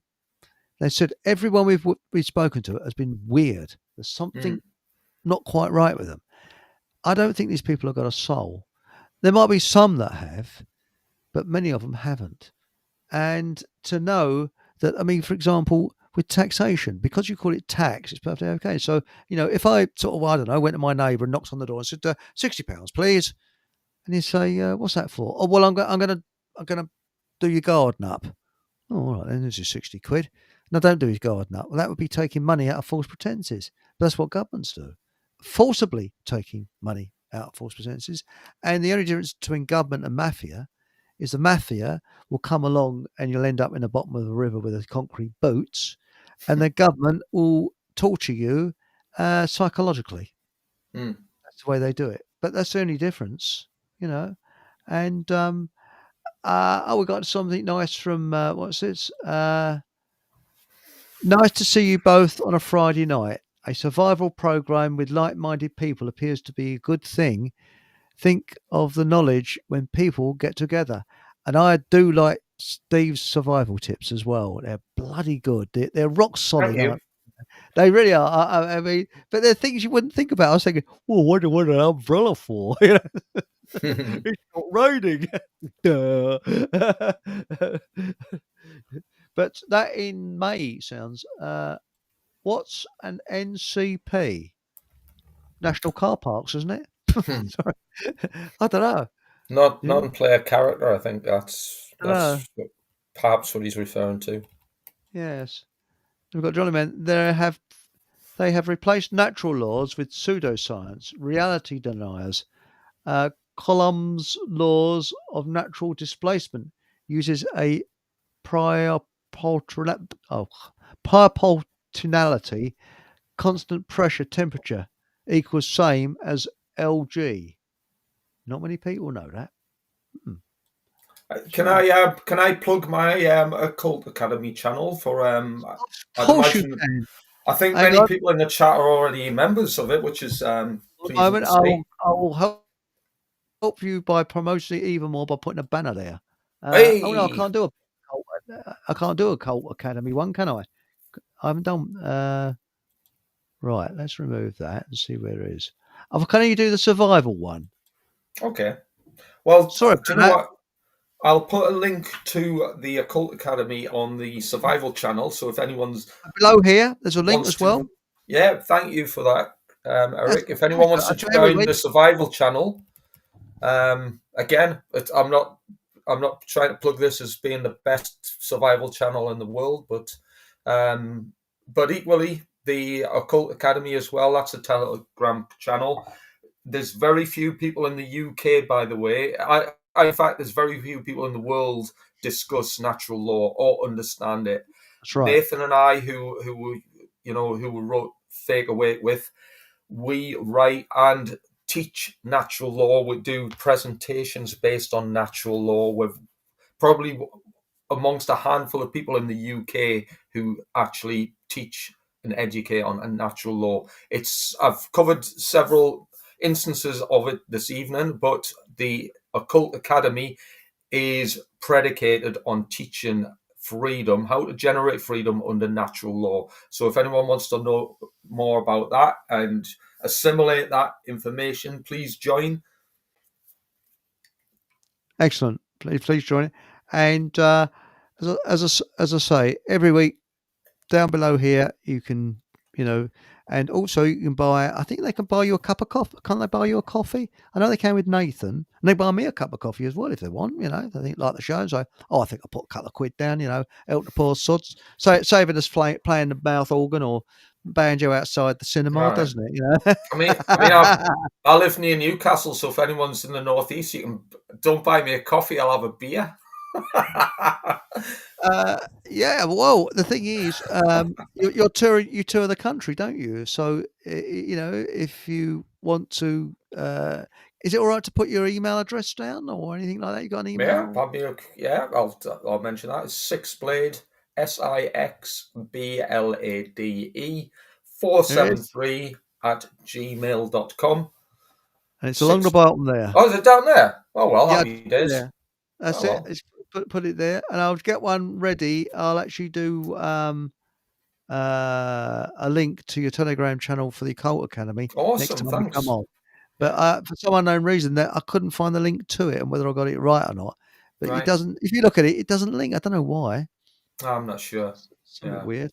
But now coming up this Sunday, what we got here? This Sunday we've got the Corporate Yogi. I think his surname is Bear, isn't it? Sorry. All right, The cool. Corporate Yogi coming on. So hi there, Boo Boo. That's Greg Garrett. And then next Monday we have clairvoyant John Starkey. And he is one of these people that can actually remote viewer. He can do. I think he can do remote viewing, and he was on LBC for 4 years with Clive Ball, and people would phone in and he'd say, "Oh, if you look on the dressing table behind you, and next to this, and next to that," and he can actually see inside their bedrooms and rooms when they're in. So that sounds a bit creepy. He's not creepy, I assure you. Yeah. So Ben Evelyn Jones is coming on. He's a nice Monday guy. after. We got Fake Awake with some geezer called Nathan Lucius. Heard of him? Never heard of him, eh? I know who he is. Trevor, yeah, I know who he is. That's it. I'm promoting books while you're speaking. Trevor, John, and Dan are coming on the 15th of December. Survival Steve is back on the 22nd of December. But you can double up and you can. Oh, hang on, you got another one there. Right, here we are. Dr. Natasha is coming on. And she will be talking about digestion and things. And after that, Dr. Fleetwood will be on. And so we got a heck of a lot of Dawn Lester, Maleficus, and Survival Steve. Hey! And so now, hang on, that's a bit of a long time before we have you back, isn't it? So, well, I'm going to be out of the country for a little while. So, are you around on the 7th of December? 7th? Negative. No, sorry, Right, not be yet. Okay. I won't ask where you're going. 29th of December? Yeah, I should be around. I'm back anyway. Monday. Anyway, going anywhere nice? Bogner? I'm going to Morocco. Yeah, I'm going to Morocco to check out some survival, potential survival venues, etc. Bug out locations. Really? Do you have a problem with snakes? They're the ones that go across the stand in Morocco. There's quite a few snakes there. All the snakes are in Parliament. In Yes. fact, here's a little anecdote. Cobra. Why do you think it's called Cobra? Because a lot of old cobras. The Cabinet Office briefing room. Do you know when they're conducting their psyops and there's an emergency false flag? That's where they all scurry into the Viper pit underground called Cobra, the snake, the Viper pit. Cabinet Office briefing room A. And Tachi says, where is John Hamer? John Hamer's very well. He's a good mate of mine, and he's coming on in the new year. He's really tied up this time of the year. Okay, so he's coming on in the new year. So I'll send him this list. And if you want to see the guest list, I'll put it regularly on my Telegram channel, so you know who's coming up on the show. So tuning into Telegram, that's the thing. And also I'm on Facebook as well. I think. Are you on Facebook? I don't think you are you? No, sorry. Fake book. No, I don't work with the CIA. Now Daisy says, how do you feel about a live sound bath one night to end your chat? Now that'd be a bloody good idea, wouldn't it? Yeah, I definitely recommend that. Yes. And yeah, why not? So, yes. As long as I don't eat Brussels sprouts, we should be all right. Are we all relaxed? As I said, a good thing to eat over Christmas is Brussels sprouts and Guinness. That combination. Don't light a match afterwards, though. That's the most dangerous thing to do. But Haji says cabinet briefing room. Yes, Cobra. Yeah, Cobra. Yeah. Isn't that weird, isn't it? Mm. But yeah, why not, Daisy? We could have that. Awesome. Yeah. Oh yeah, got the youngs because I went to bed late last night. I got up early, so I'm actually a dozy old sod anyway. So. Well, it's been interesting chat tonight, and some great comments. I've been trying to keep up with the comments in chat. There's been loads, but it's been some excellent viewer comments. Thanks, it's been it's really great, and as I say, we've got a lot coming up, and also if you want to come on our show, Steve, I'll put a guest list there. Anybody you want to pair up with, that's fine by me. So if you want to come on with someone else, All right, I think the clairvoyant bloke, I think he'd be on his own. I'll be straight with you because sort of, I mean, it'd be your underpants need need changing. I can see a skip mark going up the back. Because I said today, I went to see Miles. Do you know what Australians call underpants? No. Crusties. Crusties. And I might be divulging too much, but I'm a commando, so really? I used to be a commando. Well, oh yes, going commando style. And I went with Australia, so I just came back from your Marks and Spencers and bought some crusties. So I thought you were talking. I actually thought you were talking about food. I said, "Oh, really? What do you have? Sort of ham one or two? Nah, the bleeding undercrackers. That's what they are. You soppy palm, Now,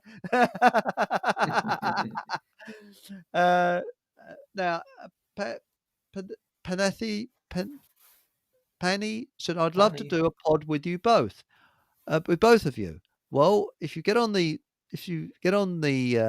there's a link below. If you get on my Fockham Telegram channel or Steve's, we'll arrange something. That's more. Sounds good. It sounds good. So yeah. I mean, it's an open door.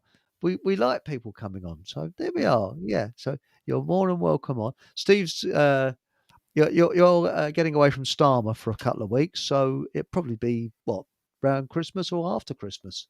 And you know that I'm on the Paul English show on Christmas Day. We're broadcasting Christmas Day. Yes, and New Year's Day. The one you done, the Remembrance one you done, I was listening to that. It was excellent, by the way. Thank you very much. You done a really good job there. I thought it was excellent dialogue. Well, and thank you. That's very kind of you. Much appreciated. Because that will be. I'm going to paste that also onto my show on my channel soon. So yeah, and yes, and anyway, just leaves me to say, thank you for everybody in chat, and please join us on Sunday. We'll be here on Sunday with the psychic. Was it Yogi? And it's nothing to do with Yogi Bear and Boo Boo. And he won't be on, but yes, psychic, and it's Greg. And he's good. He is Greg. Good sense of humour and that. And whatever happens, have a bloody good laugh. And remember to subscribe, thumbs up, join Steve's channel on YouTube. You're on YouTube now, aren't you? Yeah. And have you got your channel on YouTube? Quickly give it a. I don't even know what it's called. I think it's called Survival Steve and Nathan Lucius. Just put Nathan Lucius. Yeah. On YouTube. It's an unusual name. It'll come up. There we go. Yeah. So anyway, thank you everybody, and whatever happens. Thanks, guys. have a bloody good laugh, and good night.